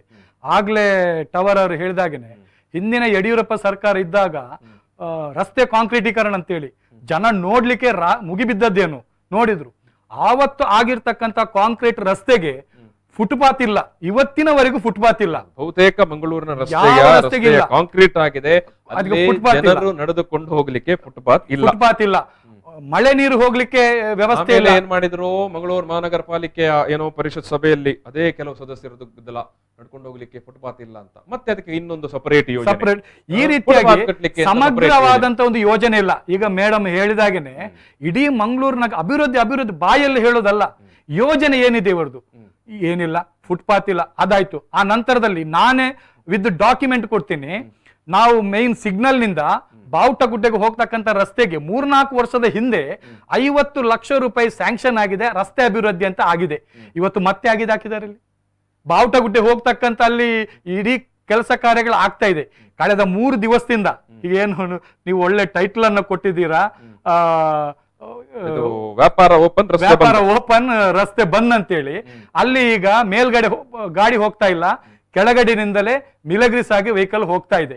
ಆ ರಸ್ತೆಯನ್ನು ನೀವು ಸ್ವಲ್ಪ ಊಹೆ ಮಾಡಿ, 2 ಕಡೆಗಳಲ್ಲಿ ಪಾರ್ಕಿಂಗ್ ಇದೆ, ಮಧ್ಯದಲ್ಲಿ 2 ವೇ ಮಾಡಿದ್ದಾರೆ, ಅಲ್ಲಿ ಹೋಗ್ಲಿಕ್ಕೆ ಆಗ್ತಾ ಇಲ್ಲ. ಬೆಳಗಿನ ಹೊತ್ತು ಆ ಇಡೀ ರೋಡ್ ಜಾಮ್ ಆಗ್ತಾ ಇದೆ. ಅದೇ ರೀತಿ ನೀವು ಯಾವುದೇ ರಸ್ತೆ ನಮ್ಮ ಹೃದಯ ಭಾಗದಲ್ಲಿ ಯಾವ ರಸ್ತೆ ಬಂದರಿಗೆ ಹೋಗ್ಲಿಕ್ಕೆ ಆಗ್ತಾ ಇಲ್ಲ, ಕಾರ್ ಸಿಟಿಗೆ ಹೋಗ್ಲಿಕ್ಕೆ ಟೋಟಲಿ ಆಗಿರ್ತಕ್ಕಂಥ ಕೆಲಸಗಳು ಸಂಪೂರ್ಣವಾಗಿ ಅವೈಜ್ಞಾನಿಕವಾಗಿದೆ. ಇದಕ್ಕೆ ಅಧಿಕಾರಿಗಳಿದ್ದಾರೆ, ಒಂದ್ ಕಡೆ ಜನಪ್ರತಿನಿಧಿಗಳಿದ್ದಾರೆ, ಜನಪ್ರತಿನಿಧಿಗಳಿಗೆ ಗೊತ್ತಿಲ್ಲ ಇದು ಏನಾಗ್ತಾ ಇದೆ ಅಂತೇಳಿ. ನೀವು ಯಾರನ್ನೇ ಆದ್ರೂ ಕಾರ್ಪೊರೇಟ್ ಹಿಡಿದು ಸ್ವತಃ ಮೇಯರ್ನ ಹಿಡಿದು MLA MP ಗಳಿಗೂ ಕೂಡ ಇದು ಏನಂತ ಗೊತ್ತಿಲ್ಲ. ಇವರು ಸ್ಮಾರ್ಟ್ ಸಿಟಿ ಅಂತೇಳಿ ಆ ಅಧಿಕಾರಿಗಳು ಯಾರು? ಊರಿನ ಅಧಿಕಾರಿಯನ್ನು ತೆಗೆದು ಇವತ್ತು ಬೇರೆಯವರನ್ನ ಹಾಕಿದ್ರು, ಒಬ್ಬ ಕಮಿಷನರ್ನ ಹಾಕಿದ್ರು, ಈಗ ಬೇರೆಯವರೊಬ್ರು ಬಂದಿದ್ದಾರೆ. ಅವರಿಗೆ ಇಲ್ಲಿನ ಟೋಟಲ್ ಚಿತ್ರಣ ಅವರಿಗೆ ಗೊತ್ತಿರುವುದಿಲ್ಲ. ಒಟ್ಟಾರೆಯಾಗಿ ಇವತ್ತು ಕೇಳುವ ಗತಿ ಇಲ್ಲದಂತ ಪರಿಸ್ಥಿತಿ ಇವತ್ತು ಮಂಗಳೂರಿಗೆ ಬಂದಿದೆ. ಇಡೀ ನಾವೊಂದು ಪಟ್ಟಿ ಮಾಡಿದ್ದೇನೆ, ಇಡೀ ಮಂಗಳೂರಿನಲ್ಲಿ ರಸ್ತೆದು ಸರಿಸುಮಾರು ಒಂದು 25-50 ರಸ್ತೆಗಳಲ್ಲಿ ಇದೆಲ್ಲ ಕೆಲಸ ಕಾರ್ಯಗಳು ಇವತ್ತು ಆಗ್ತಾ ಇದೆ. ಎಲ್ಲವೂ ಕೂಡ ಅಲ್ಲಿ ಸಣ್ಣ ಪುಟ್ಟ ಸಮಸ್ಯೆ ಬಂದ್ರು ಕೂಡ ಅಗೆದಾಕಿರ್ತಕ್ಕಂಥ, ಅದನ್ನ ಮುಚ್ಚಲಿಕ್ಕೆ ವ್ಯವಸ್ಥೆ ಇಲ್ಲ, ಮುಚ್ಚಲಿಕ್ಕೆ ವ್ಯವಸ್ಥೆ ಇಲ್ಲ, ಮುಚ್ಚಲಿಕ್ಕೆ ಇನ್ನೊಂದು ಯೋಜನೆ ಬರಬೇಕು. ಈ ರೀತಿಯಾಗಿ ಟೋಟಲಿ ನಮ್ಮ ಈ ರಸ್ತೆಗಳ ಅವಾಂತರಗಳಿದೆಯಲ್ಲ, ಇವತ್ತು ಖಂಡಿತ ಕೂಡ ಒಂದು ಜನ ಇವತ್ತು ನಿಜವಾಗಿ ಆಕ್ರೋಶಿತರಾಗಿದ್ದಾರೆ. ನಾಳಿನ ದಿನ ಬಸ್ ಪ್ರಾರಂಭ ಆದ ಕಥೆ ಏನು? ಕಳೆದ 3 ದಿವಸಗಳಿಂದ ಪ್ರಾರಂಭವಾದರೆ ಬಸ್ ಎಲ್ಲಿ ಓಡಾಡುದು? ಮಂಗಳೂರು ಸಿಟಿ ಒಳಗಡೆ ಎಲ್ಲಿ ಓಡಾಡುವಂತ ಪ್ರಶ್ನೆ ಇದೆ. ಈ ಕಳೆದ 3 ದಿವಸಗಳಲ್ಲಿ ಕೇವಲ ಸಣ್ಣ ಪುಟ್ಟ ವಾಹನಗಳು ಓಡಾಡ್ತಾ ಇದೆ, ಬಸ್ಗಳಿಲ್ಲ. ಈವಾಗಲೇ ಜಾಮ್ ಆಗ್ತಾ ಇದೆ ಎಲ್ಲ ಕಡೆಗಳಲ್ಲೂ ಕೂಡ. ನೀವು KS ರಾವ್ ರಸ್ತೆ ನೋಡಿದ್ರೆ 2 ರಸ್ತೆ ಬಂದ್, ಶರವ್ ದೇವಸ್ಥಾನಕ್ಕೆ ಹೋಗ್ಲಿಕ್ಕೆ ಆಗ್ತಾ ಇಲ್ಲ. ಆ ಕಡೆ PM ರಾವ್ ರಸ್ತೆ ಬಂದ್, ಎಲ್ಲಾ ರಸ್ತೆಗಳನ್ನು ಕೂಡ ಬಂದ್ ಮಾಡಿ ಬಿಟ್ಟಿದ್ದಾರೆ ಜನರಿಗೆ ಇನ್ನೊಂದು ಬಹಳ ಇದು ಕಂಕನಾಡಿಯ ಪರಿಸ್ಥಿತಿ ನೋಡಿ. ಕಂಕನಾಡಿಯಲ್ಲಿ ಆ ರಸ್ತೆ 2 ಭಾಗಗಳನ್ನು ಒಮ್ಮೆಲೆ ಆಗಿದ್ದಾರೆ. ಆ ಕಡೆ ಮಾರ್ಕೆಟ್ ಇದೆ, ಪಾರ್ಕಿಂಗ್ ಎಲ್ಲಿ? ರಸ್ತೆಯಲ್ಲೇ ಪಾರ್ಕಿಂಗ್, ಓಡಾಡ್ಲಿಕ್ಕೆ ಆಗ್ತಾ ಇಲ್ಲ. 2 ರಸ್ತೆಯಲ್ಲಿ ವಾಹನ ಓಡ್ಲಿಕ್ಕೆ ಆಗ್ತಾ ಇಲ್ಲ, ಅಲ್ಲೇ ಪಾರ್ಕಿಂಗ್. ಯಾಕಂದ್ರೆ ಅಗೆದಾಕಿದ್ದಾರೆ 2 ಕಡೆಗಳಲ್ಲೂ ಕೂಡ. ಈ ರೀತಿಯಾಗಿ ಇದ್ದ ರೋಡ್ ಅನ್ನು ಎಟ್ ಎ ಟೈಮ್ ಅಗೆದಾಕಿದ್ದಾರೆ. ಇದು ಕಂಕನಾಡಿಯ ಮಾರ್ಕೆಟ್ ನ ಎದುರಿನ ರಸ್ತೆಯ ಪರಿಸ್ಥಿತಿ. ಇದು ಕಾಂಕ್ರೀಟ್ ರಸ್ತೆ, ಅದು ಕಾಂಕ್ರೀಟ್ ರಸ್ತೆ, ಆಲ್ರೆಡಿ ಕಾಂಕ್ರೀಟ್ ರಸ್ತೆ. ಅದು ನೋಡಿ, ಇವತ್ತು ಕಾಂಕ್ರೀಟ್ ರಸ್ತೆ ಮಾಡ್ಲಿಕ್ಕೆ ಅದು ಜನರ ಹಣ, ತೆರಿಗೆದಾರರ ಹಣ. ನೀವು ಆಗ್ಲೇ ಹೇಳಿದಾಗ 1 ವರ್ಷ ಇಲ್ಲ 6 ತಿಂಗಳಲ್ಲಿ ಮತ್ತೆ ಅಗೆದಾಕಿದ್ದಾರೆ. ನೀವು ಬನ್ಸಾಸ್ಟೇಲ್ ನಿಂದ ಕದ್ರಿಗೆ ಹೋಗ್ತಕ್ಕಂಥ ರಸ್ತೆ, CV ನಾಯಕ್ ಹಾಲ್ ನ ಎದುರುಗಡೆ ಇಡೀ ರಸ್ತೆಯನ್ನು ಅಗೆದಾಕಿದ್ದಾರೆ. ನಿಜವಾಗಿಯೂ ತುಂಬಾ ಫೀಲ್ ಆಗುತ್ತೆ. 4 ತಿಂಗಳಾದಷ್ಟೇ ಕಾಂಕ್ರೀಟ್ ರಸ್ತೆ ಮಾಡುವಾಗ ಅದಕ್ಕೆ ರೂಲ್ಸ್ ಅಂಡ್ ರೆಗ್ಯುಲೇಷನ್ ಇದೆ. ಆ ರಸ್ತೆಯಲ್ಲಿ ಪೈಪ್ಲೈನ್ ಇದೆಯಾ, ವೈರ್ಗಳಿದೆಯಾ, ಅದನ್ನೆಲ್ಲ ತೆಗೆದು ಬದಿಗೆ ಹಾಕ್ಬೇಕು, ನಂತರ ಕಾಂಕ್ರೀಟ್ ಹಾಕ್ಬೇಕು. ಇದು ಅದಿಲ್ಲ, ಹಣ ಬಂದ ಖುಷಿಯಲ್ಲಿ ಕಾಂಕ್ರೀಟ್ ಹಾಕುದು ಮತ್ತೆ ಅಗೆಯುವುದು. ಇವತ್ತು ಕುಡುಂಬಿ ಗಾರ್ಡನ್ ಅಲ್ಲಿ 3 ತಿಂಗಳಿನಿಂದ ಕುಡಿಯುವ ನೀರಿನ ಅದು ಪೋಲ್ ಆಗ್ತಾ ಉಂಟು. ನಗರ ಪಾಲಿಕೆಗೆ ಹೇಳಿ ಏನು ಪ್ರಯೋಜನ ಇಲ್ಲ. ಕೊನೆಗೆ ನಂತರ ಏನಾಯ್ತಂದ್ರೆ ಅಲ್ಲಿ ಪಕ್ಕದ ಒಂದು ಮನೆಗೆ ಆ ನೀರು ಓವರ್ಫ್ಲೋ ಅಲ್ಲಿ ಬರ್ತಾ ಉಂಟು. ಅಲ್ಲಿ ಬರ್ತಾ ಇದೆ, ಅವ್ರು ಕಂಪ್ಲೇಂಟ್ ಮಾಡಿ 1 ತಿಂಗಳಾಯ್ತು. 2 ವಾರದ ಹಿಂದೆ ಬಂದಿದ್ದಾರೆ, ಅಗೆದು ಹೋಗಿದ್ದಾರೆ. ಮುನ್ನೆ ತನಕ ಮನೆಗೆ ಮಾತ್ರ ಸಮಸ್ಯೆ ಇತ್ತು, ಅಗೆದಾಕಿ ಅಲ್ಲಿ ವೆಹಿಕಲ್ ಹೋಗ್ಲಿಕ್ಕೆ ಆಗ್ತಾ ಇಲ್ಲ. ಇಂಥ ಪರಿಸ್ಥಿತಿಗಳು ನಗರದಲ್ಲಿ ಇದೆ. ಈ ನಡುವೆ ನಮ್ಮ ಜೊತೆಗೆ ಉದ್ಯಮಿಗಳಾಗಿರುವಂತಹ ಪ್ರವೀಣ್ ಅವರು ನೇರ ಸಂಪರ್ಕದಲ್ಲಿದ್ದಾರೆ. ನಮಸ್ಕಾರ. ನಮಸ್ತೆ. ಈಗ ಇಡೀ ನಗರದ ಎಲ್ಲಾ ಬಹುತೇಕ ಜಂಕ್ಷನ್ಗಳಲ್ಲಿ ರಸ್ತೆಗಳನ್ನು ಅಗೆದಾಕಿದ್ದಾರೆ. ಇವತ್ತಿನಿಂದ ವ್ಯಾಪಾರವನ್ನು ಮಾಡಿ ಮಧ್ಯಾಹ್ನ ತನಕ ಎಲ್ಲಾ ವ್ಯಾಪಾರ ಮಳಿಗೆಗಳಿಗೆ ಓಪನ್ ಮಾಡ್ಲಿಕ್ಕೆ ಅವಕಾಶ ಇದೆ ಅಂತ ಹೇಳಿದ್ದಾರೆ. ಇದು ಪ್ರವೀಣ್ ಅವರೇ, ಈ ರೀತಿ ರಸ್ತೆಗಳನ್ನೆಲ್ಲ ಅಗೆದು ಹಾಕಿ, ಇಟ್ ಮೀನ್ಸ್ ಫಿಸಿಕಲಿ ಒಂದು ರಸ್ತೆಗಳನ್ನು ಬಸ್ ಸಂಚಾರ, ವಾಹನ ಸಂಚಾರ ಯಾವುದಕ್ಕೆ ಕೂಡ ಅವಕಾಶ ಇಲ್ಲದಂತ ಪರಿಸ್ಥಿತಿ ಉಂಟಾಗಿದೆ. ಇಂತಹ ಸಂದರ್ಭದಲ್ಲಿ ನೀವು ವ್ಯಾಪಾರ ವ್ಯವಹಾರ ಹೇಗೆ ಮಾಡ್ತೀರಿ? ನಾವು ನಿನ್ನೆ ಅಷ್ಟೇ ಇಲ್ಲಿ ಗ್ರಾಮೀಣ ಪ್ರದೇಶದಿಂದ ನಾವು ಮಂಗಳೂರು ಕಡೆಗೆ ಬಂದಿದ್ದೇವೆ. ನಿನ್ನೆ ನಾನು ಬಂದರ್ ಕಡೆಗೆ ಅಗತ್ಯವಾಗಿ ಒಂದು ಕೆಲಸದ ಮೇಲೆ ಬಂದಿದ್ದೆ. ಸರಿ. ನಾನು ಗ್ರಾಮೀಣ ಇಲ್ಲಿ ಫರಂಗಿಪೇಟೆಯಿಂದ ನಂತೂರು ಬರ್ಲಿಕ್ಕೆ ನನಗೆ ಒಂದು 7 ರಿಂದ 10 ನಿಮಿಷ ಟೈಮ್ ಆಗಿದೆ. ಆದ್ರೆ ನನಗೆ ಇಲ್ಲಿ ನಂತೂರಿಂದ ಬಂದರ್ಗೆ ಹೋಗ್ಬೇಕಾದ್ರೆ ನಾನು 1 ಗಂಟೆ ಹೋಗಿದೆ. ಯಾಕೆಂದ್ರೆ ಈ ನಮ್ಮ ಬನ್ಸಾಸ್ಟೇಲ್ ರಸ್ತೆಯಿಂದ ಅಗೆದಾಕಿದ್ರು. ಒಳಗೆ ಬರ್ಲಿಕ್ಕೆ ಆಗ್ಲಿಲ್ಲ ಅಂತ ನಾನು ಕಾರ್ ತಗೊಂಡು ಬಂದಿದ್ದೆ. ಒಳಗೆ ಬರ್ಲಿಕ್ಕೆ ಆಗ್ಲಿಲ್ಲ ಅಂತ ನನ್ನ ಒಬ್ಬರು ಸ್ನೇಹಿತರಿಂದ ಬೈಕ್ ಅನ್ನು ನಾನು ತರಿಸಿದೆ. ಸರಿ. ಬೈಕ್ ತರಿಸಿ ನಾನು ಬಂದರ್ಗೆ ಹೋಗ್ಬೇಕಿತ್ತು. ಅಲ್ಲಿಂದ ಬನ್ಸಾಸ್ಟೇಲಿಂದ ನಾನು ಬಂದರಿಗೆ TV ರಮಣ ಪೈ ಹಾಲ್ ಹತ್ರ ಆ ರೋಡ್ ಅಲ್ಲಿ ಹೋಗಿದ್ವಿ ನಾವು. ಆ ರೋಡ್ ಅಲ್ಲಿ ನೋಡುವಾಗ ಅಲ್ಲಿಯೂ ಬ್ಲಾಕ್ ಮಾಡಿದ್ರು, ಹಾಗೆ ರಸ್ತೆ ಅಗೆದಾಗಿದ್ರು. ಅದು ಬಿಟ್ಟು ನಾವು ನವಬರ ಸರ್ಕಲ್ ಇಂದ ಡೊಂಗರಕೇರಿ ರಸ್ತೆಗೆ ನಾನು ಅಲ್ಲಿಂದ ಹೋದೆ. ಅಲ್ಲಿಂದ ಹೋಗಿ ಆ ಡೊಂಗರಕೇರಿ ರಸ್ತೆಯನ್ನು ಕೂಡ ಎಲ್ಲಿ ಯಾವ ಕಡೆಯಿಂದ ಕೂಡ ಬಂದರ್ಗೆ ಹೋಗ್ಲಿಕ್ಕೆ ಆಗ್ತಾ ಇಲ್ಲ. ಸರಿ, ಬಂದರ್ಗೆ ಹೇಗೆ ಹೋಗುದಂತ ನಾನು ಕಾರ್ ಸೀಟ್ ಆಗಿ ಹೋಗ್ತೇನೆ. ಅಲ್ಲಿ ಈ ಕಾರ್ ಸೀಟ್ ಕಡೆ ಕೂಡ ಬ್ಲಾಕ್ ಅಗೆದಾಕಿದ್ದಾರೆ. ಹಾಗಾದ್ರೆ ನೋಡಿ, ಈ 2 ತಿಂಗಳಿಂದ ಲಾಕ್ ಡೌನ್ ಆಗಿ ಈ ಸಿಟಿಯವರಿಗೆ ಮಾತ್ರ ಗೊತ್ತು ರೋಡ್ ಅಲ್ಲಿ ಯಾವ ಯಾವ ರೋಡ್ ಕ್ಲೋಸ್ ಆಗಿದೆ, ಬಂದ್ ಆಗಿದೆ ಅಂತ. ಆದ್ರೆ ಗ್ರಾಮೀಣ ಪ್ರದೇಶದವರೇ ಸಿಟಿಗೆ ಬರಬೇಕಾದ್ರೆ ಸಿಟಿಯಲ್ಲಿ ಏನ್ ಆಗಿದೆ ಅಂತ ಯಾರಿಗೂ ಗೊತ್ತಿಲ್ಲ. ಹೌದು. ಈಗ ವ್ಯಾಪಾರಸ್ಥರು, ನೀವು ಹೇಳಿದಾಗ ವ್ಯಾಪಾರಸ್ಥರು ಬಂದರಿಗೆ ಬರ್ತಾರೆ, ಬಹುತೇಕ ಮಂದಿ ಖರೀದಿಗಾಗಿ ಬರ್ತಾರೆ, ಸಣ್ಣ ವ್ಯಾಪಾರಿಗಳು, ಸಣ್ಣ ಉದ್ದಿಮೆದಾರರು ಬರ್ತಾರೆ. ಹೌದು. ಈಗ ನಾನು ಏನೋ ಒಂದು ಐಟಮ್ ತಗೊಳ್ಳಿಕ್ಕೆ ಅಂತ ಬಂದರ್ಗೆ ಬಂದಿದ್ದೆ, ನನಗೆ ಮಂಗಳೂರು ಬಗ್ಗೆ ಅಲ್ಲಿ ರೋಡ್ ತೆಗೆದಿದ್ದಾರೆ ಅಂತ ಕೂಡ ನನಗೆ ಗೊತ್ತಿಲ್ಲ. ಆದ್ರೆ ನೋಡಿ, ಈಗ ಮಂಗಳೂರಿಗೆ 30% ಗಾಡಿ ಮಾತ್ರ ಬರ್ತಾ ಇದೆ ವೆಹಿಕಲ್ಸ್. ಒಂದು ವೇಳೆ full day lock down open ಮಾಡಿದ್ರೆ ಅಂತ ಆದ್ರೆ ಈ ವೆಹಿಕಲ್ ಮಂಗಳೂರಿಗೆ 90% ವೆಹಿಕಲ್ ಬಂದ್ರೆ ಎಲ್ಲಿಯ ತನಕ ಹೋಗ್ಲಿಕ್ಕೆ ಸಾಧ್ಯ ಇದೆ? ಈಗಲೇ ಓಡಾಡ್ಲಿಕ್ಕೆ ಸಾಧ್ಯ ಆಗುದಿಲ್ಲ. ಈಗ ಸಾಧ್ಯ ಆಗ್ತಾ ಇಲ್ಲ, ನಡೆದುಕೊಂಡು ಹೋಗ್ಲಿಕ್ಕೂ ಫುಟ್ಪಾತ್ ಇಲ್ಲ ಅಂತ ಪರಿಸ್ಥಿತಿ ಆಗಿದೆ. ನಡೆದುಕೊಂಡು ಹೋಗ್ಲಿಕ್ಕೂ ಫುಟ್ಪಾತ್ ಇಲ್ಲ ಅಂತ ಪರಿಸ್ಥಿತಿ. ಎಲ್ಲಾ ಕಡೆ ಫುಟ್ಪಾತ್ ಒಗೆದಾಕಿದ್ದಾರೆ, ಮಾರ್ಗವನ್ನು ಒಗೆದಾಕಿದ್ದಾರೆ. ಇದು ಸ್ಮಾರ್ಟ್ ಸಿಟಿ ಹೆಸರಿಗೆ ಸ್ಮಾರ್ಟ್ ಸಿಟಿ, ಆದ್ರೆ ಇಲ್ಲಿ ಸ್ಮಾರ್ಟ್ ಸಿಟಿ ಆಗುವಾಗ ಕಾಣ್ತಾ ಇಲ್ಲ. ಇದು ಆಗ್ಬೇಕು, ನಮ್ಗೆ ಮಂಗಳೂರು ಒಳ್ಳೇದಾಗ್ಬೇಕು, ಆದ್ರೆ ಪಕ್ಕ ಏನು ಪ್ಲಾನ್ ಮಾಡದೆ ಮಾಡ್ತಾ ಇಲ್ಲ ಇವರು. ಟೋಟಲಿ ಏನ್ ಮಾಡ್ಬೇಕು ಅದೊಂದು ನನ್ನ ಮನಸ್ಸಿಗೆ ಅನಿಸ್ತದೆ, ಏನೋ ಇದೊಂದು ಇದು ಸೆಂಟ್ರಲ್ ಗವರ್ಮೆಂಟ್ ಅಲ್ಲೂ ಸ್ಮಾರ್ಟ್ ಸಿಟಿಗೆ ಅಂತ ಇಷ್ಟು ಏನೋ ಇದು ಮಾಡಿದಾರಲ್ಲ ದುಡ್ಡು, ಅದರ ಬಗ್ಗೆ ಏನೋ ಇವರು ಅದನ್ನು ಸ್ವಲ್ಪ ಕೆಲಸ ಮಾಡಿ ಇವರ ಜೋಬು ತುಂಬಿಸ್ಲಿಕ್ಕೆ ಮಾಡ್ತಾ ಇದಾರ ಅಂತ ನನಗೆ ಅನಿಸ್ತಾ ಇದೆ. ಇದು ಸತ್ಯವಾಗಿಯೂ ಸ್ಮಾರ್ಟ್ ಸಿಟಿ ಕ್ಲಿಯರ್ ಆಗಿ ಮಾಡೋದು, ಮಂಗಳೂರೊಂದು ಉದ್ಧಾರ ಆಗ್ಬೇಕು, ಸ್ಮಾರ್ಟ್ ಸಿಟಿ ಆಗ್ಬೇಕು ಅಂತ ಒಂದು ಪಕ್ಕ ಪ್ಲಾನ್ ಇಲ್ಲ ಇದರಲ್ಲಿ. ಪ್ರವೀಣ್ ಅವರೇ, ಈ ಮಳೆಗಾಲದಲ್ಲಿ ಈ ರೀತಿಯಾಗಿ ಎಲ್ಲಾ ರಸ್ತೆಗಳನ್ನು ಅಗೆದಾಕಿದ್ದು ಸರಿಯಾ? ನೀವು ಹೇಳ್ತಾ ಇರೋದು 100% ಸರಿ. ಯಾಕೆಂದ್ರೆ ಮಳೆಗಾಲದಲ್ಲಿ ಇನ್ನು ಲಾಸ್ಟ್ ಟೈಮ್ ಒಂದು 2 ವರ್ಷದ ಮುಂಚೆ ಇಡೀ ಮಂಗಳೂರೇ ಮುಳುಗಿ ಹೋಗಿತ್ತು. ಈಗ ಒಂದು ವಾರ ಬಿಡದೆ ಅಂತ ಮಳೆ ಬಂದ್ರೆ ಹೇಳಲಿಕ್ಕಿಲ್ಲ, ಅಂತ ಪರಿಸ್ಥಿತಿ ಆಗ್ತದೆ. ಇವರು ಮುಂಚೆನೆ ಪ್ಲಾನ್ ಮಾಡ್ಬೇಕಿತ್ತು. 2 ತಿಂಗಳು ಲಾಕ್ ಡೌನ್ ಇತ್ತು, ಅದರ ಒಳಗಡೆ ಮುಗಿಸ್ಬೇಕಿತ್ತು ಈ ಗುತ್ತಿಗೆದಾರರು. ಈಗ ಲಾಕ್ ಡೌನ್ ಓಪನ್ ಮಾಡಿದ್ದಾರೆ. ಲಾಕ್ ಡೌನ್ ಓಪನ್ ಮಾಡಿದಾಗ ಮಂಗಳೂರಿಗೆ ಬರ್ಲಿಕ್ಕೆ ಸಾಧ್ಯ ಇದೆಯಾ? ಇನ್ನೊಂದು ಕಡಿಮೆ ಅಂದ್ರೂ 2 ತಿಂಗಳು ಮೇಲೆ 2-3 ತಿಂಗಳು ಮೇಲೆ ಬಸ್ಗಳು ಬರಲು ಸಾಧ್ಯನೇ ಇಲ್ಲ. ಬಸ್ನವರು ಅವರ ಸಮಸ್ಯೆ ನಾವು ಓಡಾಡಿಸುವುದು ಏನು, ಈ ತಿಂಗಳ ಕೊನೆ ತನಕ ನಾವು ಬಸ್ ಅನ್ನು ರಸ್ತೆಗೆ ಇಳಿಸುವುದಿಲ್ಲ ಅಂತ ಹೇಳಿದ್ದಾರೆ ಒಂದು ಕಡೆಯಿಂದ. ಇದು ಪ್ರವೀಣ್ ಅವರೇ, ಈಗ ವ್ಯಾಪಾರಿಗಳಿದ್ದಾರಲ್ಲ, ಮಂಗಳೂರು ನಗರದ ಒಳಗಡೆ ಇರುವಂತ ವ್ಯಾಪಾರಿಗಳಿದ್ದಾರಲ್ಲ, ಹೌದು, ಅವರ ಕತೆ ಏನು? ಅವರು ಈಗ 2 ತಿಂಗಳು ಬಂದ್ ಮಾಡಿದ್ರು, ಇನ್ನೊಂದು 6 ತಿಂಗಳು ಬಂದ್ ಮಾಡಿ ಕೂತ್ಕೊಳ್ಳೋದು ಒಳ್ಳೇದು. ಯಾಕಂದ್ರೆ ಅಂತ ಪರಿಸ್ಥಿತಿ ಅವ್ರಿಗೆ ಇಲ್ಲಿ ಸೃಷ್ಟಿಸಿದ್ದಾರೆ ನನ್ನ ಲೆಕ್ಕದಲ್ಲಿ.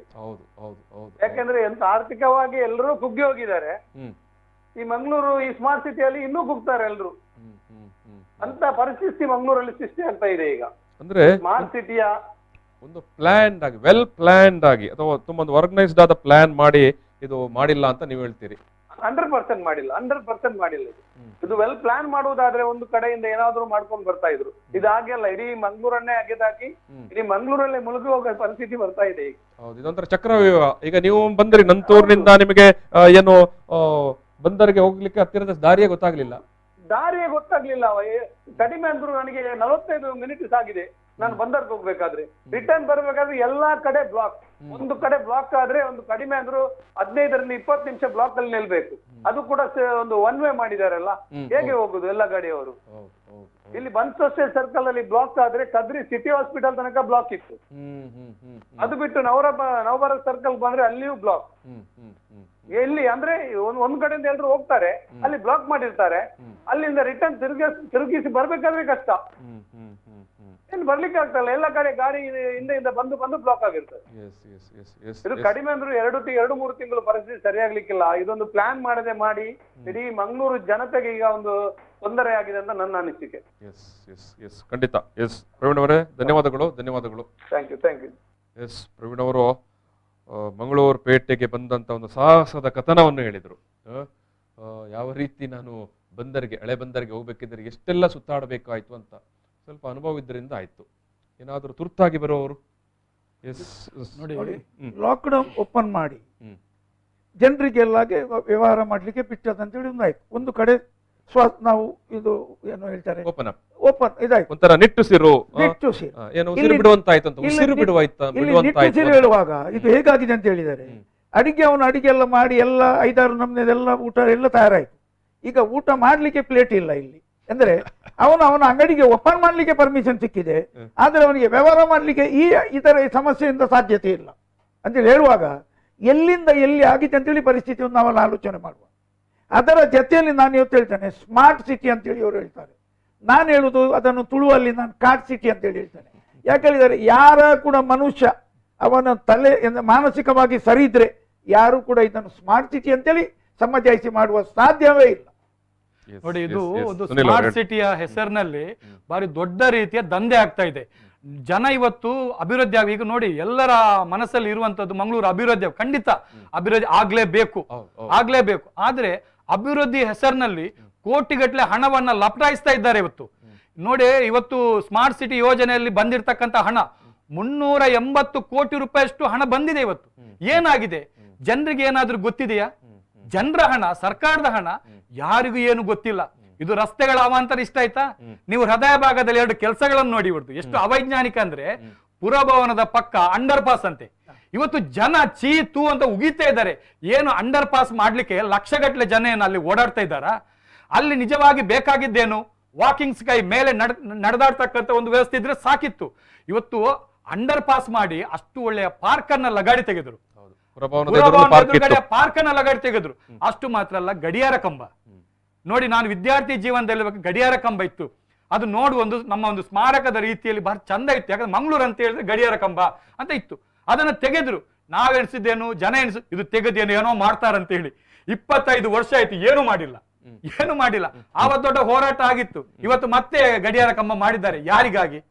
1 ಕೋಟಿ ರೂಪಾಯಿಯಷ್ಟು ಖರ್ಚು ಮಾಡಿ, ಅದು ಕೂಡ ಅದರ ಏನು ಸುತ್ತಳತೆ ಅಗಲ ಮಾಡುವ ಪ್ರಶ್ನೆ ದೊಡ್ಡ ಗಲಾಟೆ ಆಯ್ತು.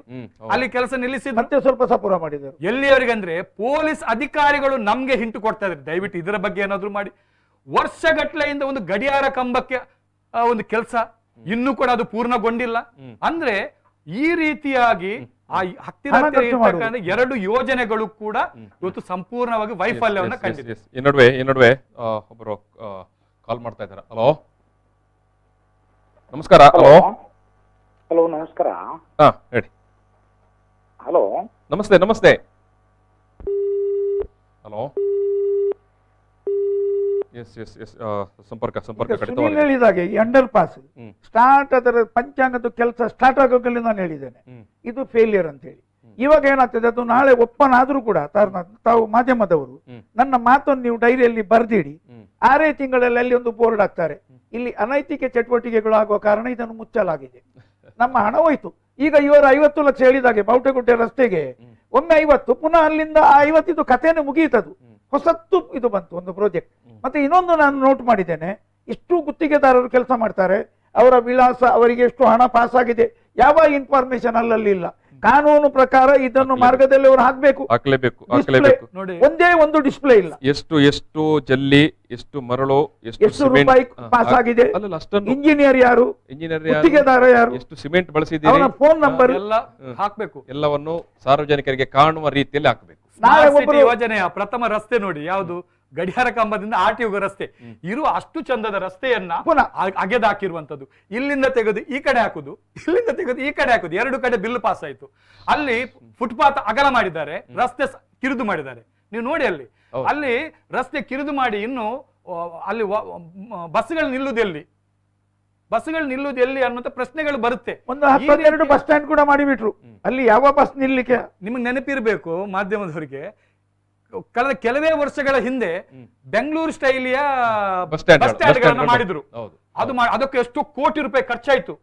ಇವಾಗ ಅದನ್ನ ತೆಗೆದ್ರು, ಈಗ ಮತ್ತೆ ಮಾಡ್ತಾ ಇದ್ದಾರೆ. ಅಂದ್ರೆ ಹಣದ ಮೇಲೆ ಹಣ. ಮತ್ತೆ ಸ್ಟ್ಯಾಂಡ್ಗಳನ್ನು ಬರುವಾಗ ಹೇಳಲಾಗಿತ್ತು, ಸುನಿಲ್ ಅವರು ಹೇಳಿದಾಗೆ 25 ವರ್ಷದ ಮಟ್ಟಿಗೆ ಏನು ಸಮಸ್ಯೆ ಇಲ್ಲ, ಈ ಬಸ್ ಸ್ಟ್ಯಾಂಡ್ ಬಾಳಿಕೆ ಬರುತ್ತೆ. ಬಸ್ ಸ್ಟ್ಯಾಂಡ್ ಮಾಡಿದ್ದು ನಾವು MCCB ಗ್ರೂಪ್ನವರು DC ಗೆ ಬರೆದು ಅದನ್ನು ನಾವು 5 ಫೀಟ್ ಅದರ ಎತ್ತರವನ್ನು ಕಡಿಮೆ ಮಾಡಿದೆವು. ಎಲ್ಲೆಂದರೆ ಮಳೆ ಮತ್ತೆ ಬಿಸಿಲು ಸೀದ ಒಳಗೆ, ಅದಕ್ಕೆ ಅಗಲ ಇಲ್ಲ, ಕಿರಿದಾದ. ಅದರಲ್ಲಿ ನೋಡ್ಲಿಕ್ಕೆ ಚಂದ ಇತ್ತು. ನಾನು ಇದರದ್ದು ಇದು ಮಾಡಿದೆ, ಒಬ್ಬ ಫ್ಯಾಬ್ರಿಕೇಟರ್ ಇಂಜಿನಿಯರ್ ಅನ್ನು ಕರ್ಕೊಂಡು ಹೋಗಿ ಅದರ ನಾನು ಲೆಕ್ಕಾಚಾರ ಮಾಡಿದೆ, ಅದಕ್ಕೆ ಎಷ್ಟು ಖರ್ಚು ಬೀಳ್ತದೆ ಅಂತೇಳಿ. 16 ರಿಂದ 18 ಲಕ್ಷ ರೂಪಾಯಿ ಪಾಸ್ ಆಗಿದೆ ಒಂದು ಬಸ್ ಸ್ಟ್ಯಾಂಡಿಗೆ. ಅದರ ಖರ್ಚು ಬರೀ 11 ಲಕ್ಷ ಮಾತ್ರ. ಹಾಗಾದ್ರೆ ಒಂದೊಂದು ಬಸ್ ತಂಗುದಾಣದಲ್ಲಿ ಎಷ್ಟು ನಿಂಗಿದ್ದಾರೆ ಅಂತೇಳಿ ನೀವೊಂದು ಲೆಕ್ಕ ಮಾಡಬಹುದು ನೋಡಿ. ಹಸಿರು ಬಣ್ಣದ ಬಸ್ ಸ್ಟ್ಯಾಂಡ್ಗಳು. ನಮಸ್ಕಾರ. ಹಲೋ, ನಮಸ್ತೆ ಹೇಳಿ. ನಮಸ್ಕಾರ ಸರ್, ನಾನು ಸಿರಾಜ್ ಬಜ್ಪೆಯಿಂದ ಸರ್. ಸಿರಾಜ್ ಬಜ್ಪೆ. ಸಿರಾಜ್ ಅವರು ಹೇಳಿ. ಸರ್, ಈಗ ತಾವೇನು ಪ್ರೋಗ್ರಾಮು ಬಾರಿ ಚೆನ್ನಾಗಿದೆ, ತಮ್ಮ ಪ್ರೋಗ್ರಾಮ್ಗೆ ನಾನು ಅಭಿನಂದನೆ ಸಲ್ಲಿಸ್ತೇನೆ. ಹೇಳಿ ಸರ್. ಸರ್, ಈಗ ನೋಡಿ ಸರ್, ನಾನು ಇದನ್ನೆಲ್ಲ ನಾವು ಈಗ ನೋಡ್ತಾ ಇರುವ ಹಾಗೆ ಈ 2 ತಿಂಗಳು ಲಾಕ್ ಡೌನ್ ಅಲ್ಲಿ ಇದರ ವ್ಯವಸ್ಥೆ ಆಗ್ಬೇಕಾಗಿತ್ತು. ಒಂದು ಹೌದು ಹೌದು. ಬಟ್ ಅದನ್ನು ಮಾಡ್ಲಿಲ್ಲ ಅಲ್ವಾ. ಎಸ್ ಬಟ್ ಈ ಎಲ್ಲಾ ರೋಡ್ ಅನ್ನು ಅಗೆಯುವಂತ ಅವಶ್ಯಕತೆ ಇತ್ತ? ಹೌದು. ಅದೇ ಪ್ರಶ್ನೆ ಸಿರಾಜ್ ಅವರೇ ಕೇಳುವಂತದ್ದು. ಏಕಕಾಲಕ್ಕೆ ಎಲ್ಲಾ ರಸ್ತೆಗಳನ್ನು ಅಗೆಯಬೇಕಾಗಿತ್ತಾ? ಆಗ್ಬೇಕಿತ್ತ ಒಂದು. ಮತ್ತೆ ಹೋಗ್ಲಿ, ಜನಪ್ರತಿನಿಧಿಯವರು ಒಂದು ಸೈಡ್ಗೆ ಇರೋಣ. ಈಗ ಈ ಇಂಜಿನಿಯರ್ಸ್ ಗಳಿದ್ದಾರಲ್ವಾ, ಹೌದು, ಇವ್ರು ಏನ್ ಮಾಡ್ತಾ ಇದ್ದಾರೆ? ಇಂಜಿನಿಯರ್ಗಳು ಏನ್ ಮಾಡ್ತಾರೆ? ನೀವು ಕೇಳುವಂತದ್ದು ಇಂಜಿನಿಯರ್ಗಳು ಏನ್ ಮಾಡ್ತಾರೆ ಅಂತ. ಏನ್ ಮಾಡ್ತಾ ಇದ್ದಾರೆ? ಇವ್ರು ಜೂನಿಯರ್ ಇಂಜಿನಿಯರ್ ಇಂದ ಹಿಡಿದು ಎಕ್ಸಿಕ್ಯೂಟಿವ್ ಇಂಜಿನಿಯರ್ ವರೆಗೆ ಇವರು ಇದರ ಆಗು ಹೋಗುಗಳನ್ನೆಲ್ಲ ನೋಡ್ತಿರುವವರು ಇವರು. ಇವ್ರು ಏನ್ ಮಾಡ್ತಾ ಇದ್ದಾರೆ ಇಷ್ಟುವರೆಗೆ ಅಂತ ನಾನು ಕೇಳೋದು. ಇಲ್ಲಿ ಉದ್ದೇಶ ಒಂದೇ ಸರ್. ನಮ್ಮ ಸಾಮಾಜಿಕ ಕಾರ್ಯಕರ್ತರು ಇಬ್ರು ಕೂತ್ಕೊಂಡಿದ್ದಾರೆ, ಅವರಿಗೆ ಬಹಳ ಚೆನ್ನಾಗಿ ಗೊತ್ತಿದೆ ಇದರ ಹಿಂದೆ ಇಲ್ಲಿ ಏನ್ ಗೊತ್ತಿದೆ ಸರ್. ಯಾವುದೇ ಒಂದು ಪ್ರಾಜೆಕ್ಟ್ ಬಂದಾಗ ಆ ಪ್ರಾಜೆಕ್ಟ್ ಅಲ್ಲಿ ಇಷ್ಟು ಇವರಿಗೆ ಒಂದು ಕಮಿಷನ್ ಅಂತ ಹೇಳಿ ಕಮಿಷನ್ ಅಂತ ಹೇಳಿ, ಈ ಕಮಿಷನ್ ನ ಒಂದು ದಹಕ್ಕಾಗಿ ಪೈಪೋಟಿಗಾಗಿ ನನ್ನ ಪ್ರಕಾರ ನಾನು ತಿಳ್ಕೊಳ್ಳೋದು ಅಲ್ಲೆಲ್ಲೇ ಆಗಿತ್ತಾ ಇದ್ದಾರ ಅಂತ. ಕೆಲಸ ಆಗ್ಬೇಕು, ಇಲ್ಲೂ ಕೆಲಸ ಆಗ್ಬೇಕು, ಆ ರೋಡ್ ಆಗಿತ್ತು. ಜನಸಾಮಾನ್ಯರಿಗೆ ಆಗೋ ತೊಂದ್ರೆ ಇವ್ರಿಗೇನೂ ಆಗಿಲ್ಲ ಬಿಡಿ, ಇವ್ರಿಗೇನೂ ಬಿದ್ದೋಗ್ಲಿಲ್ಲ. ಮತ್ ನಮ್ ಸೌತ್ ಕೇಂದ್ರದವರಂತೂ ಯಾರು ಇದರ ಬಗ್ಗೆ ಮಾತನಾಡೋದಿಲ್ಲ. ಸಾಮಾಜಿಕ ಕಾರ್ಯಕರ್ತರೇ ಮಾತನಾಡ್ಲಿ ಅಂತ ಕಾದುಕೊಂಡಿರ್ತಾರೆ. ಸಿರಾಜ್ ಅವರೇ, ಸಾಮಾಜಿಕ ಕಾರ್ಯಕರ್ತರೇ ಮಾತನಾಡ್ಲಿ. ನೋಡಿದ್ರೆ ಜನ ಈ ಡಿಪಾರ್ಟ್ಮೆಂಟ್ ನ ಒಳಗೆ ನುಗ್ತಾರೆ. ಇಲ್ಲ, ಅದು ಆಗೋದಿಲ್ಲ. ಇಲ್ಲಿ ನನ್ ಕೆಲಸ ನಾನ್ ಮಾಡ್ಕೊಂಡು ಹೋಗ್ತೇನೆ. ಈ ರೋಡ್ ಅಲ್ಲದೆ ಇನ್ನೊಂದು 5-6 ಕಿಲೋಮೀಟರ್ ಆ ಕಡೆ ಹೋಗಿ ಸುತ್ತಾಡ್ಕೊಂಡು ನನ್ ಕೆಲಸ ಮಾಡ್ಕೊಂಡು ನಾನು ಹೋಗ್ತೇನೆ. ಮಾತಾಡೋ ಜನ ಇಲ್ಲ. ಇದರ ಅರ್ಥ ಏನ್ ಸರ್? ಅಲ್ಲಿ ಏನ್ ಇದರ ಅರ್ಥ ನೋಡಿ. ಒಂದು ಸಣ್ಣ ಮಕ್ಕಳು ಕೂಡ ಅದನ್ನು ನೋಡಿದ್ರೆ ಹೇಳ್ತಾರೆ ಈ ಅವ್ಯವಸ್ಥೆ ಇದೆ ಅಂತ. ಮಂಗಳೂರಿನ ಸಿಟಿಯ ಒಳಗಡೆ ಇವತ್ತು ಒಂದು ಸುತ್ತು ಹೊಡೆದ್ರೆ ನೀವು ಹೇಳಿದಾಗೆ ಸಣ್ಣ ಮಕ್ಕಳು ಕೂಡ ಸಣ್ಣ ಮಕ್ಕಳು ಆ ಹುಡುಗನಿಗೆ ಏನೂ ಗೊತ್ತಿಲ್ಲ, ಜ್ಞಾನವೇ ಇಲ್ಲ. ಆದ್ರೂ ಕೂಡ ಈ ವಿಷಯದಲ್ಲಿ ಅವನು ಕೇಳ್ಬಹುದು, ಯಾಕೆ ಈ ರೀತಿ ಎಲ್ಲ ಮಾಡಿದ್ದಾರೆ, ಈ ರಸ್ತೆಯನ್ನು ಬಿಟ್ಟು ಈ ರಸ್ತೆ ಯಾಕೆ ಆಗಿದ್ದಾರೆ, ಒಂದು ಫಿನಿಶ್ ಮಾಡಿ ಇನ್ನೊಂದಕ್ಕೆ ಯಾಕೆ ಹೋಗ್ಲಿಲ್ಲ ಅನ್ನುವಂತ ಕ್ವಶನ್ ಕೂಡ ಅವನು ಕೇಳ್ಬಹುದು. ಖಂಡಿತ ಸಿರಾಜ್ ಅವರೇ. ಯಾಕೆ ಅರ್ಥ ಆಗೋದಿಲ್ಲ? ನಾನು ಒಂದ್ ನೋಡಿ ತಾವು ಮೀಡಿಯಾಗಳು ಇವತ್ತು ತಮ್ಮಿಂದನೇ ಈ ಕೆಲಸ ಆಗ್ಬೇಕಾಗಿದೆ ಹೊರತು ಇನ್ನು ಬೇರೆ ಯಾವ ರೀತಿಯಿಂದನೂ ಸಾಧ್ಯ ಇಲ್ಲ. ಯಾಕಂದ್ರೆ ನೀವು ಸ್ವಲ್ಪ ಎದ್ದೇಳ್ಬೇಕು. ಇವತ್ತು ಒಂದಿನ ನೀವು ತಾವು ಪ್ರೋಗ್ರಾಮ್ ಮಾಡ್ಕೊಳ್ತೀರಿ, ಈ ಪ್ರೋಗ್ರಾಮ್ ಅಲ್ಲಿ ಯಾರಾದ್ರೂ ಪಾಪ ಸಾಮಾಜಿಕ ಕಾರ್ಯಕರ್ತರು ಬಂದು ಕೂತ್ಕೊಳ್ತಾರೆ, ಇದರ ಬಗ್ಗೆ 1-2 ವಿಷಯಗಳನ್ನು ಹೇಳ್ತಾರೆ, ಅಲ್ಲಿಗೆ ಮುಗಿಬಾರದು. ನಿಮ್ಮಂತ ಜನರು ಮಾತಾಡಬೇಕು, ನಿರಂತರವಾಗಿ ಮಾತನಾಡಬೇಕು ಸಿರಾಜ್ ಅವರೇ. ಮುಗಿಬಾರದು, ಇದನ್ನು ಮುಗಿಬಾರದು. ಇದು ಮುಗ್ದ್ರೆ ಇದನ್ನು ಇನ್ನೂ ಕೂಡ ಇನ್ನೊಂದು ಇದೇ ರೀತಿಯ ವಾತಾವರಣವನ್ನು ಮಂಗಳೂರಿನಲ್ಲಿ ಸೃಷ್ಟಿ ಮಾಡ್ತಾರೆ. ಇದರಲ್ಲಿ ಅವರೊಬ್ರು ಸಾಮಾಜಿಕ ಕಾರ್ಯಕರ್ತರು ಹೇಳಿದ್ದಾರೆ, ಇದರಲ್ಲಿ ಇದು ಸ್ಮಾರ್ಟ್ ಸಿಟಿ ಖಾಲಿ ಅಲ್ಲ, ಇದರಲ್ಲಿ ಒಂದು ದಂಧೆ ಇದೆ ಅಂತ. ಇದರಲ್ಲಿ ಒಂದು ದಂಧೆನೇ ಇದೆ ಇದರ ಹಿಂದೆ. ನಾನು ಮತ್ತೊಮ್ಮೆ ತಮ್ಮ ಹತ್ರ ಮನವಿ ಮಾಡ್ಕೊಳ್ತೇನೆ, ಇದು ಇಲ್ಲಿಗೆ ನಿಲ್ಬಾರ್ದು. ಇದನ್ನು ಎಚ್ಚರಿಸುವಂತ ಕೆಲಸ ನಿರಂತರವಾಗಿ ಆಗ್ಬೇಕು, ಅದನ್ನು ತಾವು ಮಾಡಬೇಕು ಅಂತ ಹೇಳಿ ನಾನು ಕಳಕಳಿಯಾಗಿ ತಮ್ಮಲ್ಲಿ ಮನವಿ ಮಾಡಿ. ಖಂಡಿತ ಸಿರಾಜ್ ಹೇಳಿದಾಗೆ ಈಗ MCC ಸಿವಿ ಗ್ರೂಪ್ ಸಿರಾಜ್ ಅವರೇ, ಥ್ಯಾಂಕ್ ಯು ನಿಮ್ಮ ಕಾಳಜಿ. ವಾರ್ಡ್ ಸಮಿತಿ ಅವರಿಗೆ ಸಮಾಧಾನ ಆಗಲಿ. ವಾರ್ಡ್ ಸಮಿತಿಗಳು ರಚನೆ ಆಗದಕ್ಕೆ ಈಗ ಹೈಕೋರ್ಟ್ ನಾಳೆ ಇದು ಕಾರ್ಪೊರೇಷನ್ ಅನ್ನು ಡಿಸಾಲ್ವ್ ಮಾಡ್ತದೆ, ನಾವು ಕಂಟೆಂಪ್ಟ್ ಆಫ್ ಕೋರ್ಟಿಗೆ ಹೋಗ್ತೇವೆ. ಆವಾಗ ಇವರಿಗೆ ಗೊತ್ತಾಗ್ತದೆ. ಈಗ ಸಿರಾಜ್ ಹೇಳಿದಾಗ ಆನ್ಸರ್ ಬರ್ತದೆ. ನಾವೊಂದು ಬ್ರೇಕ್ ತಗೊಳ್ಳೋ. ಬ್ರೇಕ್ ನಂತರ ಜರಾ ಟವರ್ಸ್ ಅವರು ಎತ್ತಿರುವಂತಹ ಪ್ರಶ್ನೆ ಏನು, ವಾರ್ಡ್ ಕಮಿಟಿ ರಚನೆ ಮಾಡುವಾಗೆ ಈ ಮೊದಲೇ ಹೈಕೋರ್ಟ್ ಹೇಳಿತ್ತು, ವಾರ್ಡ್ ಕಮಿಟಿ ರಚನೆ ಮಾಡಿ, ವಾರ್ಡ್ ಕಮಿಟಿಯ ಮೂಲಕ ನಿಮ್ಮ ವಾರ್ಡ್ ನಲ್ಲಿ ನಡೆಯುವಂತಹ ಕೆಲಸಗಳ ಬಗ್ಗೆ, ಕಾಮಗಾರಿಗಳ ಬಗ್ಗೆ, ಪ್ರಗತಿಗಳ ಬಗ್ಗೆ ಜನರಿಗೆ ಲೆಕ್ಕ ಕೊಡಿ ಅಂತ ಹೇಳಿತ್ತು. ನಾವು ಸಣ್ಣ ಬ್ರೇಕ್ ತಗೊಳ್ತೇವೆ. ಬ್ರೇಕ್ ನಂತರ ನಾವು ಈ ಒಂದು ಮಾತುಕತೆಯನ್ನು ಮತ್ತೆ ಮುಂದುವರಿಸ್ತೇವೆ. ಪ್ರಚಲಿತ ಈ ಕಾರ್ಯಕ್ರಮದ ಪ್ರಾಯೋಜಕರು ರೋಹನ್ ಕಾರ್ಪೊರೇಷನ್, ಸಹ ಪ್ರಾಯೋಜಕರು father Muller's charitable trust, Nippon paint, Asia's real number 1 paint, SDM college Ujire. ಮಂಗಳೂರಿನಲ್ಲಿ ವ್ಯಾಪಾರ ಓಪನ್, ರಸ್ತೆ ಬಂದ್. ಲಾಕ್ಡೌನ್ ನಂತರ ಕಠಿಣ ನಿರ್ಬಂಧ ಅಂತ ಹೇಳಿತ್ತು ಸರ್ಕಾರ. ಲಾಕ್ಡೌನ್ ಅಂತ ಹೇಳಿಕೊಂಡಿರಲಿಲ್ಲ. ಲಾಕ್ಡೌನ್ ಅಂತ ಹೇಳಿದ್ರೆ ಸ್ವಲ್ಪ ಪರಿಹಾರ ಎಲ್ಲ ಕೊಡಬೇಕಾಗತ್ತೆ ಅನ್ನುವ ಕಾನೂನು ಕಾಯ್ದೆಯಿಂದೆಲ್ಲ ತಪ್ಪಿಸ್ಕೊಳ್ಬೇಕಲ್ಲ, ಅದಕ್ಕಾಗಿ ಕಠಿಣ ನಿರ್ಬಂಧ ಈಗ ತೆರವಾಗಿದೆ. 2 ಗಂಟೆ ತನಕ ಅಥವಾ ಮಧ್ಯಾಹ್ನ 1 ಗಂಟೆ ತನಕ ಎಲ್ಲ ರೀತಿಯ ವ್ಯಾಪಾರ ವಹಿವಾಟುಗಳನ್ನು ಮಂಗಳೂರಿನಲ್ಲಿ ನಡೆಸಬಹುದು ಅಂತ ಸರ್ಕಾರ ಜಿಲ್ಲಾಡಳಿತ ಹೇಳಿದೆ.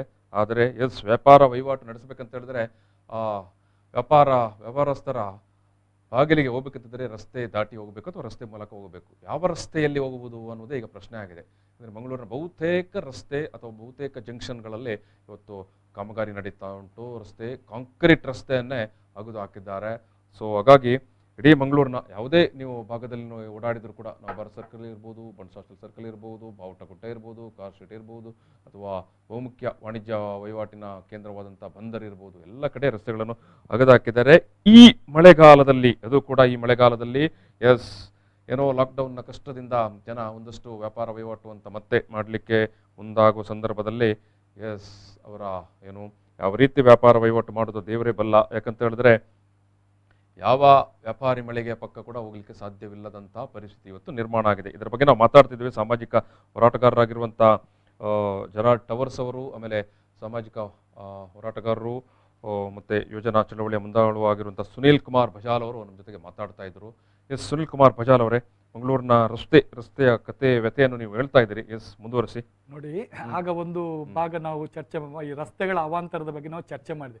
ಒಟ್ಟಾರೆಯಾಗಿ ನಾವು ಇದನ್ನು ನೋಡುವಾಗ ಈಗ ಮಂಗಳೂರು ಸ್ಮಾರ್ಟ್ ಸಿಟಿ ಅಂತ ಎಲ್ಲರ ತಲೆಯಲ್ಲಿ ಈಗ ಇರುವುದೇನಂದ್ರೆ ಮಂಗಳೂರು ಇಡೀ ನಗರವನ್ನ ಸ್ಮಾರ್ಟ್ ಸಿಟಿ ಆಗುತ್ತೆ ಅಂತ ಹೇಳಿ. ಸ್ಮಾರ್ಟ್. ಸೊ ಆ ರೀತಿ ಅಂದ್ರೆ 60 ಕಾರ್ಪೊರೇಷನ್ ವಾರ್ಡ್ ಇದೆ. ನಿಜವಾಗಿ ಅಲ್ಲ, ಇಲ್ಲೇ ಇವರು ಸುಳ್ಳು ಹೇಳ್ತಾ ಇದ್ದಾರೆ. ಇದು ಏನು ನಿಜವಾಗಿ? ಮಂಗಳೂರು ನಗರ ಸ್ಮಾರ್ಟ್ ಸಿಟಿಗೆ ಆಯ್ಕೆ ಆದದ್ದು ಯಾವ ಆಧಾರದಲ್ಲಿ? ABD ಯೋಜನೆಯ ಆಧಾರದಲ್ಲಿ, ಏರಿಯಾ ಬೇಸ್ಡ್ ಡೆವಲಪ್ಮೆಂಟ್ ಯೋಜನೆಯ ಆಧಾರದಲ್ಲಿ ಮಂಗಳೂರು ನಗರ ಸಿಲೆಕ್ಟ್ ಆಗಿರ್ತಕ್ಕಂಥದ್ದು. ಅಂದ್ರೆ ಏರಿಯಾ ಅಂದ್ರೆ ಯಾವುದು? ಮಂಗಳೂರು ನಗರ ಮೀನುಗಾರಿಕೆಗೆ ಭಾರಿ ಪ್ರಾಮುಖ್ಯತೆ ಹೊಂದಿರತಕ್ಕಂತ ಒಂದು ನಗರ.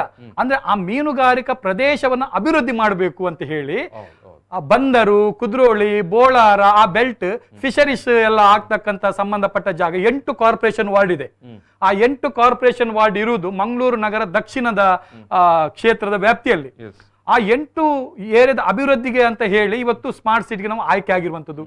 ಬಂದಿರತಕ್ಕಂಥ ಹಣ ಅದಕ್ಕೋಸ್ಕರ ಎಲ್ಲಿ ಆಗ್ತಾ ಇದೆ? 380 ಕೋಟಿ ರೂಪಾಯಿ ಹಣ ಈಗ ಬಂದಿದೆ. ಆ ಹಣದ ಉದ್ದೇಶ ಏನಂದ್ರೆ ಫಿಶರೀಸ್ ಮತ್ತು ವಾಟರ್ ಫ್ರಂಟ್ ಇದಕ್ಕೆ ಖರ್ಚು ಮಾಡ್ಬೇಕಂತೇಳಿ. ಎಲ್ಲಿ ವಾಟರ್ಗೆ ಖರ್ಚು ಮಾಡಿದ್ದಾರೆ, ಎಲ್ಲಿ ಫಿಶರೀಸ್ಗೆ ಖರ್ಚು ಮಾಡಿದ್ದಾರೆ, ಎಲ್ಲ ಹಣವನ್ನ ಬೇರೆ ಕಡೆಗೆ ಇವತ್ತು ವರ್ಗಾಯಿಸಿದ್ದಾರೆ. ರಸ್ತೆಯನ್ನು ಡೆವಲಪ್ ಮಾಡ್ತೇವೆ ಅಂತ ಹೇಳಿದ ವಿಚಾರಕ್ಕೆ ನಾನೊಂದು ಹೇಳ್ತೇನೆ. ಈಗ ನೇತ್ರಾವತಿ ಬ್ರಿಡ್ಜ್ ನಿಂದ ಒಂದು ರೋಡ್ ಇಲ್ಲಿ ಬರ್ಲಿಕ್ಕಿತ್ತು ಪಣಂಬೂರಿಗೆ ನದಿ ಬದಿಯಿಂದ. ಅದು ಸುನೀಲ್ ರವರ 2 ಪಾಯಿಂಟಿಗೆ ಅದು ಸಂಬಂಧವಾಗಿ ಯಾವುದು ಈ ಮೀನುಗಾರಿಕೆ ಮತ್ತೆ ವಾಟರ್ ಏನು ಹೇಳ್ತಾರೆ ಅದಕ್ಕೆ. ಎಲ್ಲಿ ಉಂಟು ಆ ರಸ್ತೆ? ಈಗ ಮಾಡಿದ್ದಾರೆ ಅಂತ ರಸ್ತೆ. ಈಗ ನಮ್ಮ ಜೊತೆಗೆ ನೇರ ಸಂಪರ್ಕದಲ್ಲಿದ್ದಾರೆ ನಿಶಾ ಅವರು. ನಮಸ್ಕಾರ ಮೇಡಮ್. ನಮಸ್ತೆ. ನಮಸ್ತೆ ಸರ್. ನಮಸ್ತೆ ಸುನಿಲ್ ಸರ್. ನಮಸ್ತೆ. ಈಗ ನಮಸ್ತೆ. ಈಗ ಒಬ್ಬ ವ್ಯಾಪಾರಸ್ಥರಾಗಿ ನೀವು ಏನು ಹೇಳಲಿಕ್ಕೆ ಬಯಸ್ತೀರಿ? ಮಂಗಳೂರಿನ ಈ ಒಂದು ಪರಿಸ್ಥಿತಿ, ಈ ಒಂದು ಕತೆ, ಇಷ್ಟೆಲ್ಲ ರಸ್ತೆಗಳನ್ನು ಅಗೆದು ಹಾಕಿದಾರಲ್ಲ, ಮಂಗಳೂರಿನ ಪರಿಸ್ಥಿತಿ ನಿನ್ನೆ ನಾವು ಹೋಗಿದ್ದೇವೆ ಸರ್. ನಿನ್ನೆ ನಾವು ಹಂಪನಕಟ್ಟೆ ಶಾರದ ಇದರಲ್ಲಿ ನಮ್ಮ ದೀಪ ಕಂಫರ್ಟ್ಸ್ ಹತ್ರ ನಾವು ಹೋಗಿದ್ವಿ. ಅಲ್ಲಿಂದ 1 ವೇ ಮಾಡಿದ್ರು. ನಮ್ಗೆ ಈಚೆ ಸೈಡ್ಗೆ ಹೊರಗೆ ಹೋಗ್ಬೇಡಿ, ಅಲ್ಲಿ ರೋಡ್ ಸರಿ ಇಲ್ಲ ಅಂತ ಕೂಡ ಅಲ್ಲಿ ಹೇಳಲಿಲ್ಲ. ಒಂದು 10-15 ಪೊಲೀಸರು ಅಲ್ಲಿದ್ರು. ನಾವು ಅಲ್ಲಿಂದ ಶಾರದಾ ಕಾಲೇಜ್ ಆಗಿ ಹೋಗುವಾಗ ಅಲ್ಲಿ ಬ್ಲಾಕ್ ಆಗಿದೆ, ಇದು ಬಂದ್ ಆಗಿದೆ ಅಂತ ಗೊತ್ತಾಯ್ತು. ಅಟ್ಲೀಸ್ಟ್ ಒಂದು ಬೋರ್ಡ್ ಕೂಡ ಹಾಕುವ ಮಾನವೀಯತೆ ಅವರ ಹತ್ರ ಇಲ್ಲ. ಆಯ್ತಾ? ಸ್ಕೂಟರ್ನವರು ಹೇಗೂ ಬರ್ತಾರೆ, ಕಾರ್ನವರು ಹೇಗೆ ಸರ್ ತಿರುಗಿಸಿಕೊಂಡು ಬರುದು ಹೇಳಿ? ಶಾರದಾ ಕಾಲೇಜ್ ನಾನು ಸ್ವಲ್ಪ ಮುಂದೆ ನಂತರ ಹೋಗ್ಲಿಕ್ಕೆ ಆಗುದಿಲ್ಲ. PVS ಅಲ್ಲಿ ಮೇಲೆ ಹೋಗ್ಲಿಕ್ಕೆ, ಇಲ್ಲಿ ನವಬಾರ ಸರ್ಕಲ್ ಹಚ್ಚಿ ಹೋಗ್ಲಿಕ್ಕೆ ಆಗುದಿಲ್ಲ. ಆಯ್ತಾ? ಆಚೆಯಿಂದ ನಾವು ತಿರುಗಿಕೊಂಡು ಈಚೆ ಸೈಡ್ ಹೋಗುವಾಗ ಕಾರ್ ಸೀಟ್ ಹತ್ರ ಅಲ್ಲಿ ಬ್ಲಾಕ್, ಅಲ್ಲಿ ರೋಡ್, ಎಲ್ಲಾ ಕಡೆಯಲ್ಲಿ ಅಗ್ದಾಕಿದ್ದಾರೆ ಸರ್. ಎಲ್ಲಾ ಕಡೆಯಲ್ಲಿ ಅಗ್ದಾಕಿದ್ದಾರೆ. ನಿಜವಾಗ್ಲೂ ಹೋಗ್ಲಿಕ್ಕೆ ಆಗ್ತಾ ಇಲ್ಲ. ಇವತ್ತೇನೋ ವ್ಯಾಪಾರ ಮಾಡ್ಲಿಕ್ಕೆ ಅವರು ಕೊಟ್ಟಿದ್ದಾರೆ, ಬಟ್ ನಮ್ಮ ಕಸ್ಟಮರ್ಸ್ ಹೇಳ್ತಾ ಇದ್ದಾರೆ ಎಲ್ಲಿ ನಾವು ಪಾರ್ಕಿಂಗ್ ಮಾಡುದು, ಎಲ್ಲ ಕಡೆಯಲ್ಲಿ ಅಗ್ದಿದ್ದಾರೆ, ಹೋಗ್ಲಿಕ್ಕೆ ಆಗುದಿಲ್ಲ, ಬರ್ಲಿಕ್ಕೆ ಆಗುದಿಲ್ಲ. ಇಲ್ಲಿ ಏನ್ ನಡೀತಾ ಇದೆ ಅಂದ್ರೆ ಸರ್ ನಮ್ಗೆ ಮಾತ್ರ ಪ್ರಾಬ್ಲಮ್. ಇದರಿಂದ ಪ್ರಾಫಿಟ್ ನಾವು ಒಂದ್ ಕಡೆಯಲ್ಲಿ ಕಂಡ್ರೆ ಇನ್ನು ನೋಡಿ, ಈಗ ಶುರು ಮಾಡ್ಲಿಲ್ಲ, ಮೋಸ್ಟ್ಲಿ ಇನ್ನು ಶುರು ಮಾಡ್ತಾರೆ. ಇದು ಗಾಡಿ ಪಿಕ್ ಮಾಡ್ಲಿಕ್ಕೆ, ಗಾಡಿಯಲ್ಲಿ ತಕೊಂಡು ಹೋಗ್ಲಿಕ್ಕೆ, ಅಲ್ಲಿ ಇವರಿಗೆ ಹಣ, ಟಾಯ್ ಮಾಡ್ತಾರೆ. ಎಲ್ಲಾ ಕಡೆಯಿಂದ ಇವರಿಗೆ ಹಣ, ಇದೊಂದು ಹಣ ಸಂಪಾದಿಸ್ಲಿಕ್ಕೆ ದಾರಿ ಮಾಡ್ತಾ ಇದ್ದಾರಾ ಅಥವಾ ಮಂಗಳೂರು? ನಮ್ಗೆ ಅನಿಸ್ತಾ ಇದೆ ಸರ್, ನಮ್ಗೆ ತುಂಬಾ ಜನ ಹೇಳ್ತಾ ಇದ್ದಾರೆ ಇದು ನಮ್ದು ಮಂಗಳೂರು ಅಂತ ಅನಿಸ್ತಾ ಇಲ್ಲ ಅಂತ. ಯಾಕಂದ್ರೆ ಯಾವುದೋ ಒಂದು ನಾವೊಂದು ಯಾವುದೋ ಹೊರ ಇದ್ರಲ್ಲಿ ರಾಜ್ಯದಲ್ಲಿದ್ದೇವೆ, ಹೊರ ಇದ್ರಲ್ಲಿದ್ದೇವೆ ಅಂತ ಹೇಳಿ ಒಂಥರ ಮಂಗಳೂರು ಅಂತ ನಾವು ಹುಟ್ಟಿ ಇಷ್ಟು ದೊಡ್ಡ ಬೆಳೆದಿದ್ದೇವೆ, ನಮ್ಗೆ ಈ ತರ ಖಂಡಿತವಾಗ್ಲೂ ಇರ್ಲಿ. ಎಲ್ಲಿ ಹೋಗುವಾಗ ಒಂಥರ ಟಾರ್ಚರ್. ಯಾಕಂದ್ರೆ ಪ್ರಜಾಪ್ರಭುತ್ವ ಅಂದ್ರೆ ಏನು ಅಂತ ನಮ್ಗೆ ಈಗ ಅರ್ಥ ಆಗ್ತಾ ಇಲ್ಲ ಸರ್. ಯಾಕಂದ್ರೆ ಇಲ್ಲಿ ಪ್ರಜಾಪ್ರಭುತ್ವಕ್ಕೆ ಬೆಲೆ ಇಲ್ಲದಾಗೆ ಆಗಿದೆ. ಯಾಕಂತ ಹೇಳಿದ್ರೆ ಎಲ್ರಿಗೂ ದಿನ ಎಲ್ರಿಗೂ ಆಚೆ ಹೋದ್ರೆ ಪೊಲೀಸರಿಗೆ ಭಯ, ಎಲ್ಲಿ ಸಿಕ್ಕಿ ಬೀಳ್ತಾವ, ಎಲ್ಲಿ ಮಾಡ್ತಾರ, ಎಲ್ಲಿ ಗಾಡಿ ನಿಲ್ಸಿದ್ರೆ ಹಿಡ್ಕೊಂಡು ಹೋಗ್ತಾರ, ಸರಿಯಾಗಿ ಒಂದು ಶಾಪಿಗೆ ಹೋಗ್ಲಿಕ್ಕೆ ಆಗ್ತಾ ಇಲ್ಲ. ಎಲ್ಲ ಕಡೆ ಅಡ್ಡ ಹಾಕಿ ಒಂದು ಕಡೆ ಸಿಗ್ನಲ್ ಹಾಕಿ ಒನ್ ವೇ ಮಾಡಿದ್ದಾರೆ ಸರ್. ಈಗ 2 ವೇ ಇದ್ದ ರೋಡ್ ಅನ್ನು ಒಂದು ದಾರಿ ಕೊಟ್ಟಿದ್ದಾರೆ ಮಿಲಗ್ರಿಸ್ ರೋಡ್ ಅಲ್ಲಿ. ಬರ್ಲಿಕ್ಕೂ ಅದೇ ಹೋಗ್ಲಿಕ್ಕೂ ಅದೇ. ಕೆಲವರಿಗೆ ಕನ್ಫ್ಯೂಷನ್ ಆಗ್ತದೆ ಸರ್. ಆಚೆಯಿಂದ ಗಾಡಿ ಬರ್ತದೆ, ಎಲ್ಲಿಯಾದ್ರೂ ನಮ್ಗೆ ಸಪೂರ ಇದೆ, ರೋಡ್ ಕೂಡ ಅಷ್ಟು ದೊಡ್ಡದಿಲ್ಲ, ಆ ಸೈಡ್ ಎಲ್ಲ ಅಜ್ಜು ಬಿಟ್ಟಿದ್ದಾರೆ. ಸೊ ಟೋಟಲಿ ಇನ್ನು ಈ ಮಳೆಗಾಲದಲ್ಲಿ ಏನಾಗ್ತದೆ ದೇವರಿಗೆ ಬರಲ್ಲ ಸರ್. ಆಕ್ಚುಲಿ ನಮ್ಗೆ ನಾವೆನಿಸ್ತಾ ಇದ್ದೇವೆ ಈ ಲಾಕ್ಡೌನ್ ಆಕ್ಚುಲಿ ಏನು ಇಲ್ಲ, ಊಟಕ್ಕೆ ಎಲ್ಲರಿಗೆ ಎಷ್ಟೋ ಜನ ಕಷ್ಟದಲ್ಲಿದ್ದಾರೆ. ಬಟ್ ಈ ವ್ಯವಸ್ಥೆ ನೋಡುವಾಗ ಬೇಡ ಇತ್ತು, ಹೊರಗೆ ಬರುದೇ ಬೇಡ ಇತ್ತು ಅಂತ ಅನಿಸ್ತದೆ ಸರ್. ಆ ಪರಿಸ್ಥಿತಿಗೆ ಬಂದು ನಾವೀಗ ಮುಟ್ಟಿದ್ದೇವೆ ಅನ್ಸುತ್ತೆ ನನಗೆ. ಅಂದ್ರೆ ಈಗ ಯಾಕಂದ್ರೆ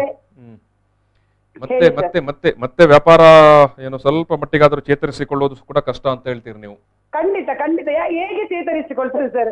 ನೋಡಿ, ಒಂದು ಕಡೆಯಿಂದ ಬಸ್ ಇಲ್ಲ, ಓಕೆ, ಬಸ್ ಸ್ಟಾರ್ಟ್ ಆದ್ರೆ ಏನು ಗತಿ ಸರ್? ಯಾರು ಸರ್ ಹೋಗಿ ಹೊರಗೆ ಬರ್ಲಿಕ್ಕೆ? ಅದು ಅಲ್ಲದೆ ಈ ಮಳೆಗಾಲದಲ್ಲಿ ಇನ್ನು ನಿಮ್ಗೆ ಗೊತ್ತಿದೆ, ಒಂದು ಸ್ವಲ್ಪ ನೀರು ನಿಂತ್ರೆ ಹೋಗ್ಲಿಕ್ಕೇನೆ ಆಗುದಿಲ್ಲ. ರೋಡ್ ಅಲ್ಲಿ ನಮ್ಮ ಕಾಲು ತನಕ ಮೊಣಕಾಲು ತನಕ ನೀರ್ ಇರ್ತದೆ. ವೆಹಿಕಲ್ಗೆ ಹೋಗ್ಲಿಕ್ಕೆ ಆಗುದಿಲ್ಲ, ನಮಗೆ ಹೋಗ್ಲಿಕ್ಕೆ ಆಗುದಿಲ್ಲ. ಇನ್ನು ಆ ರೋಡ್ ಆಗಿದ್ದು ಬ್ಲಾಕ್ ಅಲ್ಲಿ ಇನ್ನು ಎಷ್ಟು ಜನರ ಜೀವ ಹೋಗ್ತದ ದೇವರಿಗೆ ಗೊತ್ತು. ಯಾಕಂದ್ರೆ ಯಾರಿಗೂ ಗೊತ್ತಿರುದಿಲ್ಲ ಸರ್ ಗುಂಡಿಯಲ್ಲಿ ನೀರು ನಿಂತಿದೆ ಅಂತ. ಯಾರಿಗೆ ಗೊತ್ತಿರ್ತದೆ? ಇವರು ಏನು ಮಾಡಿಟ್ಟಿದ್ದಾರೆ? ಏನು ಇಲ್ಲ. ಅಟ್ಲೀಸ್ಟ್ ಒಂದು ಎಚ್ಚರಿಸುವ ಒಂದು ಏನು ಇಲ್ಲ ಅಲ್ಲಿ. ಸುಮ್ನೆ ಅಡ್ಡಾಕಿದ್ದಾರೆ. ಅದು ಅಲ್ಲದೆ ಒಂದು ಕಡೆ ಅಲ್ಲ, ಎರಡು ಕಡೆ, ಆಚೆ ಕಡೆಯಿಂದ ಆಗಿದ್ರು ಈಚೆ ಕಡೆಯಿಂದ ಹೋಗಿದ್ರು ಸಿಗ್ನಲ್ ಹತ್ರ ಎಲ್ಲಿ ಹೋಗ್ಲಿಕ್ಕೆ ಸಾಧ್ಯ ಇದೆ ಸರ್? ಎಲ್ಲಿ ಹೋಗ್ಲಿಕ್ಕೆ ಸಾಧ್ಯ ಇಲ್ಲ. ಈಗ ಮೇಡಮ್ ವ್ಯಾಪಾರ ಓಪನ್ ಮಾಡಿ ಅಂತ ಹೇಳಿದ್ದಾರೆ, ರೋಡ್ ಬಂದ್ ಮಾಡಿದ್ದಾರೆ. ಅದೇ ಏನು ಪ್ರಯೋಜನ ಸರ್? ಏನು ಪ್ರಯೋಜನ? ಯಾಕಂದ್ರೆ ಅದಕ್ಕಿಂತ ಸಹ ಇನ್ನು ಘೋರ ಅಂತ ಅನಿಸ್ತದೆ ನಮ್ಗೆ. ಯಾಕಂದ್ರೆ 2 ತಿಂಗಳು ನಾವು ಏನು ಮನೆಯಲ್ಲಿ ಅನುಭವಿಸಿದ್ದೇವ ಅದಕ್ಕಿಂತಲೂ ಇನ್ನು ಈ ಸ್ಟಾರ್ಟ್ ಆದ್ರೆ ಘೋರ. ಯಾಕಂತ ಹೇಳಿದ್ರೆ ನೋಡಿ, ಒಂದು ಕಡೆಯಿಂದ ನಾವು ವರ್ಕರ್ಸ್ ಅನ್ನೆಲ್ಲ ಕರಿತೇವೆ, ಒಂದು ಕಡೆಯಿಂದ ಮೊದಲಾದ್ರೆ ಬರೀ ರೆಂಟ್ ಆತರ ಇತ್ತು. ಇದು ರೆಂಟ್, ಅವರ ಸ್ಯಾಲರಿ ಎಲ್ಲ ಎಲ್ಲಿಂದ ಕೊಡೋದು ಸರ್ ಹೇಳಿ? ಯಾಕಂದ್ರೆ ಕಸ್ಟಮರಿಗೂ ಬರ್ಲಿಕ್ಕೆ ಕನ್ವಿನಿಯಂಟ್ ಇಲ್ಲ. ಹೇಗೆ ಕನ್ವಿನಿಯಂಟ್? ಯಾವ ರೋಡಿಗೆ ಅಂತ ಅವ್ರು ಬರ್ತಾರೆ, ಏಚೆಯಿಂದ ಬಂದ್ರೆ ಇವರು ಕೇಸ್ ಹಾಕ್ತಾರೆ. ನಾಳೆ ಬರ್ತದೆ ಲೀಸ್ಟ್, ಇದು ಮನೆಗೆ ಬರ್ತದೆ ಕೇಸ್ ನಂಬರ್ ನೋಟ್ ಮಾಡಿ, ಆಯ್ತಾ? ಸೊ ಇಷ್ಟೆಲ್ಲ ಪ್ರಾಬ್ಲಮ್ ಇರುವಾಗ ಟೋಟಲಿ ನಮ್ಗೆ ಅನ್ಸ್ತದೆ ಸರ್, ನಾವೆಲ್ಲರೂ ಮಂಗಳೂರು ಬಿಟ್ಟೇ ಹೋಗುದು ಒಳ್ಳೇದು ಅಂತ ಆತರ ಅನಿಸ್ತಾ ಇದೆ sir. Finally very sad state of really very sad sir, very sad. ಯಾಕಂತ ಹೇಳಿದ್ರೆ ಕನ್ಫ್ಯೂಷನ್ ಆಗ್ತದೆ ಸರ್. ನಮ್ಗೆ ನಿಜವಾಗ್ಲೂ ಯಾರಿಗೂ ಯಾವುದೇ ಅಧಿಕಾರ ಇಲ್ಲ ಸರ್. ನಮ್ಗೆ ಏನೋ ನಮ್ಮನ್ನ ಎಲ್ಲರೂ ಒಂದು ಕಟ್ಟಿ ಹಾಕಿ ಓಟ್ ಮಾತ್ರ, ಓಟ್ ಹಾಕ್ಲಿಕ್ಕೆ ಮಾತ್ರ. Yes sir, your right. Vote ಮಾತ್ರ ಕೇಳ್ತಾ ಇದ್ದಾರೆ. ಓಟ್ ಬರುವಾಗ ಚೆನ್ನಾಗಿ ಕೇಳ್ತಾರೆ, ಅದು ಕೊಡಿ ಇದು ಕೊಡಿ, ನಿಮ್ಗೆ ಹಾಗೆ ಮಾಡ್ತೀವಿ. ಏನು ಮಾಡ್ತಾ ಇಲ್ಲ ಸರ್. ನಮ್ಗೆ ಒಂದು ಉಸಿರಾಡ್ಲಿಕ್ಕೂ ಭಯ ಆಗ್ತಾ ಇದೆ. ಯಾಕೆ ಉಸಿರಾಡುವಾಗ್ಲೂ ಹೆದರಿಕೆ ಆಗ್ತಾ ಇದೆ, ಯಾರು ಬಂದು ಫೈನ್ ಹಾಕ್ತಾರ ಅಂತ. ಅಲ್ಲಿ ತನಕ ಬಂದ್ಬಿಟ್ಟಿದೆ ಸರ್. ಎಸ್ ಮೇಡಮ್, ಒಂದಷ್ಟು ಜನ ಮಾತಾಡ್ಲಿ, ಮಂಗಳೂರು ಬಿಟ್ಟು ಹೋಗೋದು ಬೇಡ, ನೋಡುವ ಪರಿಸ್ಥಿತಿ ಸ್ವಲ್ಪ ಸುಧಾರಣೆ ಆಗಬಹುದು ಅಂತ ನಿರೀಕ್ಷೆ ಇಟ್ಕೊಳ್ವಾ? ಮಾಡಿ ಸರ್. ಯಾಕಂತ ಹೇಳಿದ್ರೆ ನೀವು ಎಚ್ಚೆತ್ತುಕೊಳ್ಬೇಕು. ನೀವು ಯಾಕಂದ್ರೆ ಮೀಡಿಯಾಕ್ಕೆ ಆ ಪವರ್ ಇದೆ. ನೀವು ಮಾತಾಡಿದ್ರೆ ಮೀಡಿಯಾ ಮಾತಾಡುತ್ತೆ. ಪೆನ್ ಅಂದ್ರೆ ಮೊದಲು ಹೇಳ್ತಾ ಇದ್ರು ಸರ್ ನಮ್ಮ ತಂದೆ ಇರುವಾಗ, ಪೆನ್ ಅಂದ್ರೆ ಒಂದು ಕತ್ತಿ ಅಂತ. ಸೊ ಮೀಡಿಯಾ ಅದಕ್ಕಿಂತ ದೊಡ್ಡ ಹರಿತವಾದ ಕತ್ತಿ ಸರ್. Thank you madam. ನಮ್ಗೆ ಸಮಯದ ಮಿತಿ ಇದೆ. ಥ್ಯಾಂಕ್ ಯು ಮೇಡಮ್ ನಿಮ್ಮ ಕಾಳಜಿಗೆ. Yes thank you. ಅದರ ಕಂಟಿನ್ಯೂಷನ್ ಹೇಳ್ತೇನೆ. ಒಂದು ಆ ರೀತಿಯ ಇದಿದೆ ಇಡೀ ಸ್ಮಾರ್ಟ್ ಸಿಟಿ ಯೋಜನೆ ಹಣದ ಬಗ್ಗೆ. ಇನ್ನೊಂದು ಇಡೀ ಯೋಜನೆ ವಾಡಿಯಾ ಗ್ರೂಪ್ ಅದರ ಕನ್ಸಲ್ಟೆಂಟ್ ಅವರು, ವಾಡಿಯಾ ಗ್ರೂಪ್.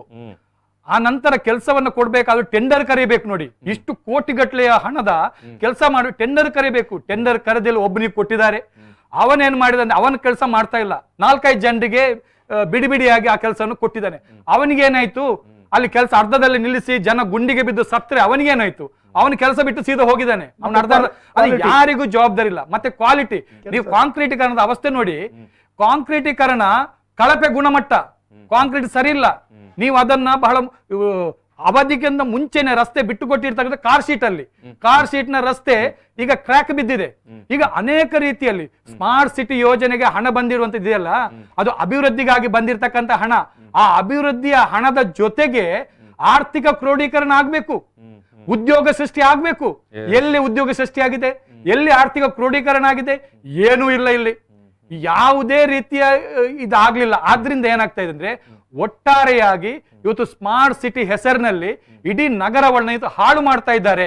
ಅವೈಜ್ಞಾನಿಕವಾದಂತ ಕಾಮಗಾರಿಗಳು ಸರಿ ಇಲ್ಲ. ಮತ್ತೆ ಇನ್ನೊಂದು ಬಹಳ ಒಂದು ಟ್ರಾಜಿಡಿ ವಿಷಯ ನೋಡಿ, ಜನಪ್ರತಿನಿಧಿಗಳಿದ್ದಾರೆ, ಅವರಿಗೆ ನಿರ್ಲಕ್ಷ್ಯ, ಅವರಿಗೆ ಆ ಕಂಟ್ರೋಲ್ ತೆಗೆದುಕೊಳ್ಬೇಕು, ಅವ್ರು ನೋಡ್ಬೇಕು, ಏನು ಮಾಡ್ತಾ ಇಲ್ಲ.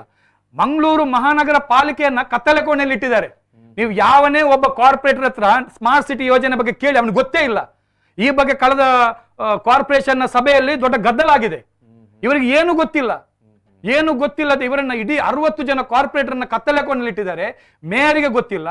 ಮತ್ತೆ ಇರ್ತಕ್ಕಂಥ MLAಗಳು MP ಗಳು ಏನ್ ಮಾಡ್ತಾ ಇದ್ದಾರೆ ಅಂದ್ರೆ ಟೋಟಲಿ ಇಡೀ ಮಂಗಳೂರು ಜನರನ್ನ ಕತ್ತಲೆ ಕೋಣೆಯಲ್ಲಿಟ್ಟು ಸ್ಮಾರ್ಟ್ ಸಿಟಿ ಅವರು ಕೆಲಸ ಮಾಡ್ತಾ ಇದ್ದಾರೆ ಅಂತ ನೀವು ಹೇಳುವಂತ ಸ್ಮಾರ್ಟ್ ಸಿಟಿ ಮಾಡ್ತಾ ಇದ್ದಾರೆ ಅಂದ್ರು ಅವ್ರು ಏನ್ ಕೆಲಸ ಮಾಡ್ತಾ ಇದ್ದಾರೆ ಅಂತ. ಸ್ಮಾರ್ಟ್ ಸಿಟಿ ಅನ್ನೋದು ಅದು ಪ್ರತ್ಯೇಕ ಒಂದು ಅಸ್ತಿತ್ವ ಇದೆ. ಅದಕ್ಕೆ ಅವರಿಗೆ ದುಡ್ಡು ಬರುತ್ತೆ, ಅವರು ಯೋಜನೆಯನ್ನು ಜಾರಿ ಮಾಡ್ತಾರೆ. ಇದು ಟವರ್ಸ್ ಅವರೇ, ವಾರ್ಡ್ ಕಮಿಟಿ ಬಗ್ಗೆ ಮಾತಾಡಿದ್ರಿ. ನಮಗೀಗ ಸ್ವಲ್ಪ ಸಮಯದ ಕೂಡ ಮಿತಿ ಇದೆ. ವಾರ್ಡ್ ಕಮಿಟಿ ಜಾರಿ ಆಗುವ ವಿಚಾರದಲ್ಲಿ ನೋಡಿ, ವಾರ್ಡ್ ಸಮಿತಿಗಳನ್ನು ಬಿಜೆಪಿಯ ಇದು ಮ್ಯಾನಿಫೆಸ್ಟೋದಲ್ಲಿ ಹೋದ ಸಾರಿ ಕೊಟ್ಟಿದ್ದಾರೆ. ಎಲ್ರಿಗೂ ಕೂಡ ಜನರಿಗೆ ಅಂದ್ರೆ ನನ್ನಂತ ಸುನಿಲ್ ರವರ ಹತ್ರ ಎಲ್ಲ ಜನರಿಗೆ ಸಂತೋಷ ಆಯ್ತು, ಇನ್ನಾದ್ರೂ ಒಂದು ಆಗ್ತದೆ ಅಂತೇಳಿ. ಈಗ ಆಗಿದೆ ಅಂತ ಹೇಳಿದ್ದಾರೆ. ನಾವು ಆಗದಿಂದ ಮಾತಾಡಿದಾಗೆ ಈ ಕಮಿಷನ್ ಅನ್ನು ಇವರಿಗೆ ತಿನ್ಲಿಕ್ಕೆ ಇದು ವಾರ್ಡ್ ಸಮಿತಿ ಮಾಡಿದ ಕೂಡಲೇ ಇದು ಹೋಯ್ತು ಇವರದು. ಈಗ ಸ್ಮಾರ್ಟ್ ಸಿಟಿ ಆಗುದಿಲ್ಲ. ನಮ್ಮ ಎಲೆಕ್ಟೆಡ್ ರೆಪ್ರೆಸೆಂಟೇಟಿವ್, ನಮ್ಮ ಚುನಾಯಿತ ಪ್ರತಿನಿಧಿಗಳು ಸ್ಮಾರ್ಟ್ ಆಗಿದ್ದಾರೆ. ಯಾವುದರಲ್ಲಿ ಬಂಗಾರದ್ದು ಚೈನ್, ಬ್ರೇಸ್ಲೆಟ್ ಎಲ್ಲ ಗಾಡಿ ಚೇಂಜ್ ಮಾಡಿ ಆಯ್ತು. ಈಗ ನಮ್ಮ ಇದು ಕಮಿಟಿಗಳನ್ನು ಯಾಕೆ ಮಾಡುವುದಿಲ್ಲ ಹೇಳಿದ್ದಾರೆ ವಾರ್ಡ್, ಇವರದೆಲ್ಲ ಗುಟ್ಟು ನಮ್ಗೆ ಗೊತ್ತಾಗ್ತದೆ. ವಾರ್ಡ್ ಕಮಿಟಿ ಆದರೆ ಈಗ ಹೈಕೋರ್ಟ್ ವಾರ್ನಿಂಗ್ ಕೊಟ್ಟಿದೆ. ಈಗ ಇಡೀ ನಗರ ಪಾಲಿಕೆಯನ್ನು ಬರ್ಖಾಸ್ತ್ ಆಗುವ ಚಾನ್ಸ್, ಇದು ಏನ್ ಮಾಡ್ತಾರೆ, ಡಿಸಾಲ್ವ್ ಮಾಡುವ ಚಾನ್ಸ್ ಉಂಟು. ಸರ್ಕಾರ ವಾರ್ನ್ ಮಾಡಿದ್ದಾರೆ ಕಮಿಷನರಿಗೆ. ಈಗ ನಾವು ಲಾಕ್ಡೌನ್ಗೋಸ್ಕರ ಸುಮ್ಮನೆ ನಿಂತಿದ್ದೇವೆ. ನಿಮಗೆ ನೆನಪಿರಬಹುದು, ನಾವು ಕಳೆದ ವರ್ಷ ಕೂಡ ಇದೇ ಸಂದರ್ಭದಲ್ಲಿ ಮಾತನಾಡಿದ್ದೆವು, ಇದೇ ವೇದಿಕೆಯಲ್ಲಿ, ಬಿಫೋರ್ ವಾಹಿನಿಯಲ್ಲೇ ನೀವು ಕೂಡ ಬಂದಿದ್ರೆ. ವಾರ್ಡ್ ಕಮಿಟಿ ಜಾರಿ ಆಗಬೇಕಂತ ಹೈಕೋರ್ಟ್ ಆದೇಶ ಮಾಡಿದೆ, ಏನಾಗಿದೆ ಅಂತ. ಒಂದು ವರ್ಷ ಆದ್ರೂ ಕೂಡ ಇನ್ನು ಕೂಡ ಹೈಕೋರ್ಟ್ ಆದೇಶನೇ ಜಾರಿಗೆ ಆಗ್ತಾ ಇಲ್ಲ. ಆದ್ರೆ ಈಗ ಕಂಟೆಂಪ್ಟ್ ಕೋರ್ಟ್ ಅವರು ಸಿಕ್ಕಾಕೊಳ್ತಾರೆ. ಈಗ ಆರ್ಡರ್ ಇದ್ದ ಕಾರಣ ವಾರ್ಡ್ ಕಮಿಟಿ ರಚನೆ ಆದ್ರೆ ಈ ರೀತಿಯ ಅವ್ಯವಸ್ಥೆ ಆಗ್ಲಿಕ್ಕೆ ಸಾಧ್ಯವೇ ಇಲ್ಲ. ಎಸ್, ಈಗ ನಾನು ಸಮಾಪನ ಮಾಡಬೇಕಾಗಿದೆ. ಸುನಿಲ್ ಅವರೇ, ಕೊನೆಯದಾಗಿ ಏನಾದ್ರು ಹೇಳಲಿಕ್ಕಿದ್ರೆ. ಎಸ್, ನಿಜವಾಗಿ ಇದು ಬಹಳ ಗಂಭೀರವಾದಂತ ಪ್ರಶ್ನೆ, ಗಂಟೆಗಟ್ಟಲೆ ಮಾತಾಡ್ತಿದೆ. ಆದ್ರೂ ಕೂಡ ಅದನ್ನ ಕನ್ಕ್ಲೂಷನ್ಗೆ ಬರುವಂತದಿಷ್ಟೇ. ನೋಡಿ, ಇಡೀ ಮಂಗಳೂರು ನಗರಕ್ಕೆ ಅಭಿವೃದ್ಧಿಗೆ ವಿಪುಲವಾದಂಥ ಅವಕಾಶಗಳಿದೆ. ಇಡೀ ದೇಶದಲ್ಲಿ ಮಂಗಳೂರು ನಗರ ಒಂದು ಬೇರೆನೇ ರೀತಿಯಲ್ಲಿ, ಇಲ್ಲಿ ಅಂತಾರಾಷ್ಟ್ರೀಯ ವಿಮಾನ ನಿಲ್ದಾಣ ಇದೆ, ಬಂದರು ಇದೆ, ರೈಲ್ವೆ ವ್ಯವಸ್ಥೆ ಇದೆ, ಅಥವಾ ಸಾರಿಗೆ ಬಸ್ಸಿನ ವ್ಯವಸ್ಥೆ ಇದೆ, ಎಲ್ಲ ರೀತಿಯ ವ್ಯವಸ್ಥೆ ಇದನ್ನು ಕೂಡ ಮಂಗಳೂರು ನಗರವನ್ನು ನಾವೆನಿಸಿದ ಮಟ್ಟಿಗೆ ಇವತ್ತು ಅಭಿವೃದ್ಧಿ ಮಾಡಲಿಕ್ಕೆ ಆಗ್ತಾ ಇಲ್ಲ. ಇವತ್ತು ಕೋಟಿಗಟ್ಟಲೆ ಹಣ ಬಂದ್ರೂ ಕೂಡ ಅದು ಸರಿಯಾಗಿತ್ತು ವ್ಯಯ ಆಗ್ತಾ ಇಲ್ಲ. ಇವು ಇಡೀ ಯಾವುದೇ ಕೆಲಸ ಕಾರ್ಯಗಳು ತೆಗೆದು ನೋಡಿ, ಬಸ್ ಸ್ಟ್ಯಾಂಡ್ ನೋಡಿ, ಇವತ್ತಿನವರೆಗೆ ತಾತ್ಕಾಲಿಕ ಬಸ್ ಸ್ಟ್ಯಾಂಡ್ ಅಂತ ಆಗಿರುವಂತದ್ದು ಸ್ಟೇಟ್ ಬ್ಯಾಂಕ್ ಅಲ್ಲಿ ಇವತ್ತಿನವರೆಗೂ ಒಂದು ಸುಸಜ್ಜಿತವಾದಂತಹ ಬಸ್ ಸ್ಟ್ಯಾಂಡ್ ಇಲ್ಲ. 5 ವರ್ಷ ಆಗಿದೆ ತಾತ್ಕಾಲಿಕ ಬಸ್ ಸ್ಟ್ಯಾಂಡ್ ಆಗಿ ಅದಕ್ಕೊಂದು ಕಾಯಕಲ್ಪ ಇಲ್ಲ, ಅದಕ್ಕೊಂದು ವ್ಯವಸ್ಥೆ ಇಲ್ಲ. ರಿಕ್ಷಾ ನಿಲ್ದಾಣ 7-8 ಸಾವಿರ ರಿಕ್ಷಾಗಳು ಓಡಾಡ್ತಾ ಇದೆ ಈ ಸಿಟಿಯಲ್ಲಿ, ಅವರಿಗೊಂದು ಸರಿಯಾದಂತ ರಿಕ್ಷಾ ನಿಲ್ದಾಣ ಇಲ್ಲ. ಇವತ್ತು ನಗರಕ್ಕಂತ ಹೇಳುವಾಗ ಇಷ್ಟು ಪಾರ್ಕ್ಗಳು ಬೇಕಂತ ಇದೆ. ಇರುವಂತ ಪಾರ್ಕ್ ಅನ್ನ ಲಗಾಡಿ ತೆಗೆದ್ರು. ಟಾಗೂರು ಪಾರ್ಕ್ ಇವತ್ತು ಬಿಲ್ಡರ್ ಮಾಫಿಯಾಕ್ಕೆ ಇವತ್ತು ಬಲಿಯಾಗಿದೆ. ಇದ್ದಿರ್ತಕ್ಕಂಥ ಪಾರ್ಕ್ಗಳನ್ನು ನಾಶ ಆಗ್ತಾ ಇದೆ. ಮಾರ್ಕೆಟ್ಗಳನ್ನು ಲಗಾಡಿ ತೆಗೆದ್ರು. ಸೆಂಟ್ರಲ್ ಮಾರ್ಕೆಟ್ ದಕ್ಷಿಣ ಕನ್ನಡ ಜಿಲ್ಲೆಯ ಆರ್ಥಿಕತೆಯ ಜೀವನಾಡಿ. ಸೆಂಟ್ರಲ್ ಮಾರ್ಕೆಟ್ ಅನ್ನು ಅಲ್ಲಿ ವ್ಯಾಪಾರಸ್ಥರ ಬದುಕನ್ನೇ ನಾಶ ಮಾಡಿದ್ರು. ಅದೇ ರೀತಿ ಸಣ್ಣ ಪುಟ್ಟ ನೋಡಿ, ಕಂಕನಾಡಿ ಮತ್ತು ಇವತ್ತು ಕದ್ರಿ 2 ಮಾರ್ಕೆಟ್ ಇವತ್ತು ನಮಗೆ ಒಂದು ಮಾಡೆಲ್ ಇದೆ. ವ್ಯಾಪಾರಸ್ಥರ ಅಭಿಪ್ರಾಯಗಳನ್ನ ಪರ್ಯಾಯ ವ್ಯವಸ್ಥೆ ಮಾಡಬೇಕಿತ್ತು, ಇವತ್ತು ಯಾವುದೂ ಇಲ್ಲ. ಒಟ್ಟಾರೆಯಾಗಿ ಇಡೀ ಮಂಗಳೂರು ನಗರವನ್ನು ಇವತ್ತು ಹಾಳುಗೆಳ್ತಾ ಇದ್ದಾರೆ. ಒಂದು ಕಡೆ ಸ್ಮಾರ್ಟ್ ಸಿಟಿ ಯೋಜನೆ ಅಂತ ಹೇಳಿ ಜನರನ್ನ ಭ್ರಮಾಲೋಕದಲ್ಲಿ ಇರಿಸಿದ್ದಾರೆ. ಇನ್ನೊಂದು ಕಡೆ ಒಂದು ಮಳೆಗೆ ಮಂಗಳೂರು ಹೇಗಂತ ಗೊತ್ತಾಗುತ್ತೆ. ಒಂದು ಮಳೆ ಬಂದ್ರೆ ಸಾಕು, ಮಂಗಳೂರು ಕ್ಲೀನ್ ಪಿಕ್ಚರ್ ಗೊತ್ತಾಗುತ್ತೆ. ಆದ್ರಿಂದ ಈಗಾಗಲೇ ಮಂಗಳೂರಿನ ಜನ ಎಚ್ಚೆತ್ಕೊಳ್ಬೇಕು. ವಾರ್ಡ್ ಸಮಿತಿ ಆಗ್ಬೇಕು. ಇಲ್ಲಿ ಗೆದ್ದಿಡ್ತಕ್ಕಂಥವ್ರು ಯಾರೇ ಆಗ್ಲಿ, ಅವರು ಓಟು ಕೇಳಲಿಕ್ಕೆ ಮಾತ್ರ ಅಲ್ಲ, ಗೆದ್ದ ನಂತರ ಕೆಲಸ ಏನು ಆಗ್ಬೇಕಂತೇಳಿ ಜನರ ಅಭಿಪ್ರಾಯಗಳನ್ನ ಕೇಳಬೇಕು. ಸ್ಮಾರ್ಟ್ ಸಿಟಿ ಯೋಜನೆಯಲ್ಲೂ ಕೂಡ ಜನರ ಅಭಿಪ್ರಾಯಕ್ಕೆ ಮನ್ನಣೆ ಇರಬೇಕು. ಒಂದು ಸ್ಪಷ್ಟ ಕಾರ್ಪೊರೇಟರ್ ಮನೆಯಲ್ಲಿದ್ದಾರೆ, ಇನ್ನೂ ಕೂಡ ವಾರ್ಡಿಗೆ ಬರಲಿಲ್ಲ. 60ರಲ್ಲಿ ಕೊರೋನಾಕ್ಕೆ ಭಯ. ಮತ್ತೆ ಸಾರ್ವಜನಿಕ ಸುನೀಲ್ ಹೇಳಿದಕ್ಕೆ ಒಂದು ಸೇರಿಸಲಿಕ್ಕೆ, ಇವತ್ತು 60 ವಾರ್ಡ್ಗಳಲ್ಲಿ 2 ಪ್ರಕಾರ 120 ಶೌಚಾಲಯಗಳು ಬೇಕು. ಸರಿ 15 ಶೌಚಾಲಯ ಇಲ್ಲ, ಮತ್ತೆ ಇವರು ಸ್ಮಾರ್ಟ್ ಸಿಟಿ ವಾರ್ಡ್ ಕಮಿಟಿ ಸಾರ್ವಜನಿಕ ಈ ಎಲ್ಲದಕ್ಕೂ ಕೂಡ ಪರಿಹಾರ ಕೊಡಬಹುದಾದ, ತಕ್ಕ ಮಟ್ಟಿಗೆ ಪರಿಹಾರ ಕೊಡಬಹುದಾದ ವ್ಯವಸ್ಥೆ ಏನಂತ ಹೇಳಿದ್ರೆ ವಾರ್ಡ್ ಕಮಿಟಿ ಜಾರಿ ಆಗಬೇಕಂತ ಒಂದೇ ಪಾಯಿಂಟ್, ಒಂದೇ ಶೌಚಾಲಯ ಪ್ರಶ್ನೆ ಬಂದಾಗ ಕಳೆದ ಬಾರಿ ಈ ಕಾಯಿನ್ ಬಾಕ್ಸ್ ಇದ್ದ ಒಂದು ಶೌಚಾಲಯ ಬಂತು, ಎಲ್ಲಿ ಹೋಗಿದೆ ಅಂತ ಹೇಳಿ ಟಾರ್ಚ್ ಹಿಡಿದು ಹುಡುಕಾಡಿದ್ರು ಸಿಗ್ತಾ ಇಲ್ಲ. ಅದು ಎಷ್ಟೋ ಕೋಟಿ ರೂಪಾಯಿ ಹಣ ಬಂದು ಸ್ಯಾಂಕ್ಷನ್ ಆಗಿರ್ತಕ್ಕಂಥ ಇಡೀ ಮಂಗಳೂರು ನಗರಕ್ಕೆ ಇವತ್ತು ನೋಡ್ಲಿಕ್ಕೆ ಸಿಗ್ತಾ ಇಲ್ಲ. ಅದು ವಾರ್ಡ್ ಕಮಿಟಿ ಜಾರಿ ಆದ್ರೆ ಎಸ್, ಪ್ರತಿ ವಾರ್ಡ್ ನಲ್ಲಿ ಕೂಡ ನಡೆಯುವಂತ ಪ್ರತಿಯೊಂದು ಅಭಿವೃದ್ಧಿ ಕಾಮಗಾರಿ, ಪ್ರತಿಯೊಂದು ಯೋಜನೆಗಳು ಕೂಡ ಆ ವಾರ್ಡ್ ಕಮಿಟಿಯಲ್ಲಿ ಚರ್ಚೆಯಾಗಿ ಆ ವಾರ್ಡ್ ಕಮಿಟಿಯ ಅನುಮೋದನೆ ತಗೊಂಡು ಜಾರಿ ಆಗಬೇಕಾಗುತ್ತೆ. ಅಂತಿಮವಾಗಿ ಅಲ್ಲಿ ನಗರ ಪಾಲಿಕೆ, ಸ್ಮಾರ್ಟ್ ಸಿಟಿ ಮತ್ತೆ ಎಲ್ಲ ಪ್ರತಿನಿಧಿಗಳು ಕೂಡ ಆ ವಾರ್ಡ್ ಕಮಿಟಿಗೆ ಉತ್ತರದಾಯಿತ್ವ ಅಂದ್ರೆ ಅಕೌಂಟಬಿಲಿಟಿಯನ್ನು ಕೊಡಬೇಕಾಗತ್ತೆ. ಸೊ ಅದು ಶೀಘ್ರವಾಗಿ ಜಾರಿಯಾಗ್ಲಿ. ಏನೋ ಹೈಕೋರ್ಟ್ ಮತ್ತೆ ಎಚ್ಚರಿಕೆ ನೀಡಿದೆ, ಎಸ್ ವಾರ್ಡ್ ಕಮಿಟಿ ಜಾರಿ ಮಾಡಿ ಅಂತ, ಇಲ್ಲಾಂದ್ರೆ ನಾವು ಸುಮೋಟೋ ಕ್ರಮ ತೆಗೊಳ್ತೇವೆ ಅಥವಾ ಏನು ನ್ಯಾಯಾಂಗ ಉಲ್ಲಂಘನೆ ಪ್ರಕರಣ ಕೂಡ ದಾಖಲಿಸಬೇಕು, ಕಂಟೆಂಪ್ಟ್ ಆಫ್ ಕೋರ್ಟ್ ಜಾರಿ ಆಗುತ್ತೆ. ಇಂಥ ಒಂದು ಸಂದರ್ಭದಲ್ಲಿ ಬಂದು ನಾವು ನಿಂತಿದ್ದೇವೆ. ಎಸ್ ಜನಪ್ರತಿನಿಧಿಗಳು ಮಾತನಾಡಬೇಕು, ಮತ್ತೆ ತಕ್ಕ ಮಟ್ಟಿಗೆ ಎಸ್ ಜನರ ಈ ಒಂದು ನೋವು ಆಕ್ರೋಶಕ್ಕೆ ಧ್ವನಿ ಆಗಬೇಕು. ಜನ ಈಗ ಫೋನಲ್ಲಿ ಮಾತಾಡಿದವರು ಇಷ್ಟು ಜನ ಹೇಳಿದರು, ಎಸ್ ಸಾಮಾಜಿಕ ಕಾರ್ಯಕರ್ತರು, ಎಸ್ ಇವತ್ತಿನ ಸಂಕಷ್ಟ, ಇವತ್ತಿನ ಕಷ್ಟ ಕಾಲದಲ್ಲಿ ಕೂಡ ನಾವು ನಮ್ಮನ್ನು ನಾವು ಕಷ್ಟಕ್ಕೆ ದೂಡಿಕೊಳ್ತಾ ಇದ್ದೇವೆ ಅಲ್ವಾ. ಎಸ್ ಇದರ ಬಗ್ಗೆ ನಾವು ವಿವೇಚನೆ ಮಾಡಬೇಕಾಗಿದೆ. ಪ್ರಜ್ಞಾವಂತ ಇರುವ ಬುದ್ಧಿವಂತರಿರುವಂತ ಊರು ಅಲ್ವಾ ಸುನಿಲ್. ಎಸ್ ನಾನು ಈ ಒಂದು ಮಾತುಕತೆಯನ್ನು ಸಮಾಪನ ಮಾಡ್ತಾ ಇದ್ದೇನೆ. ಎಸ್ ಈ ಸಂದರ್ಭದಲ್ಲಿ ನಮ್ಮ ಮಾತುಕತೆಯಲ್ಲಿ ಭಾಗಿಯಾದಂಥ ಸುನಿಲ್ ಕುಮಾರ್ ಬಜಾಲ್ ಅವರಿಗೆ ಪ್ರೀತಿಯ ಧನ್ಯವಾದಗಳು. ಅದೇ ರೀತಿ ಜರಾಡ್ ಟವರ್ಸ್ ಸಾಮಾಜಿಕ ಕಾರ್ಯಕರ್ತರು ಅವರಿಗೆ ಕೂಡ ನನ್ನ ಪ್ರೀತಿಯ ಧನ್ಯವಾದಗಳನ್ನ ಹೇಳ್ತಾ ಇದ್ದೇನೆ. ಎಸ್ ವ್ಯಾಪಾರ ಓಪನ್, ರಸ್ತೆ ಬಂದ್, ಅಂತ ಒಂದು ಪರಿಸ್ಥಿತಿ ನೋಡಿ ಮಂಗಳೂರಿದ್ದು. S thank you. ಪ್ರಚಲಿತ ಈ ಕಾರ್ಯಕ್ರಮದ ಪ್ರಾಯೋಜಕರು ರೋಹನ್ ಕಾರ್ಪೊರೇಷನ್, ಸಹ ಪ್ರಾಯೋಜಕರು father Muller's charitable trust, Nippon paint, Asia's real number 1 paint, SDM college Ujire.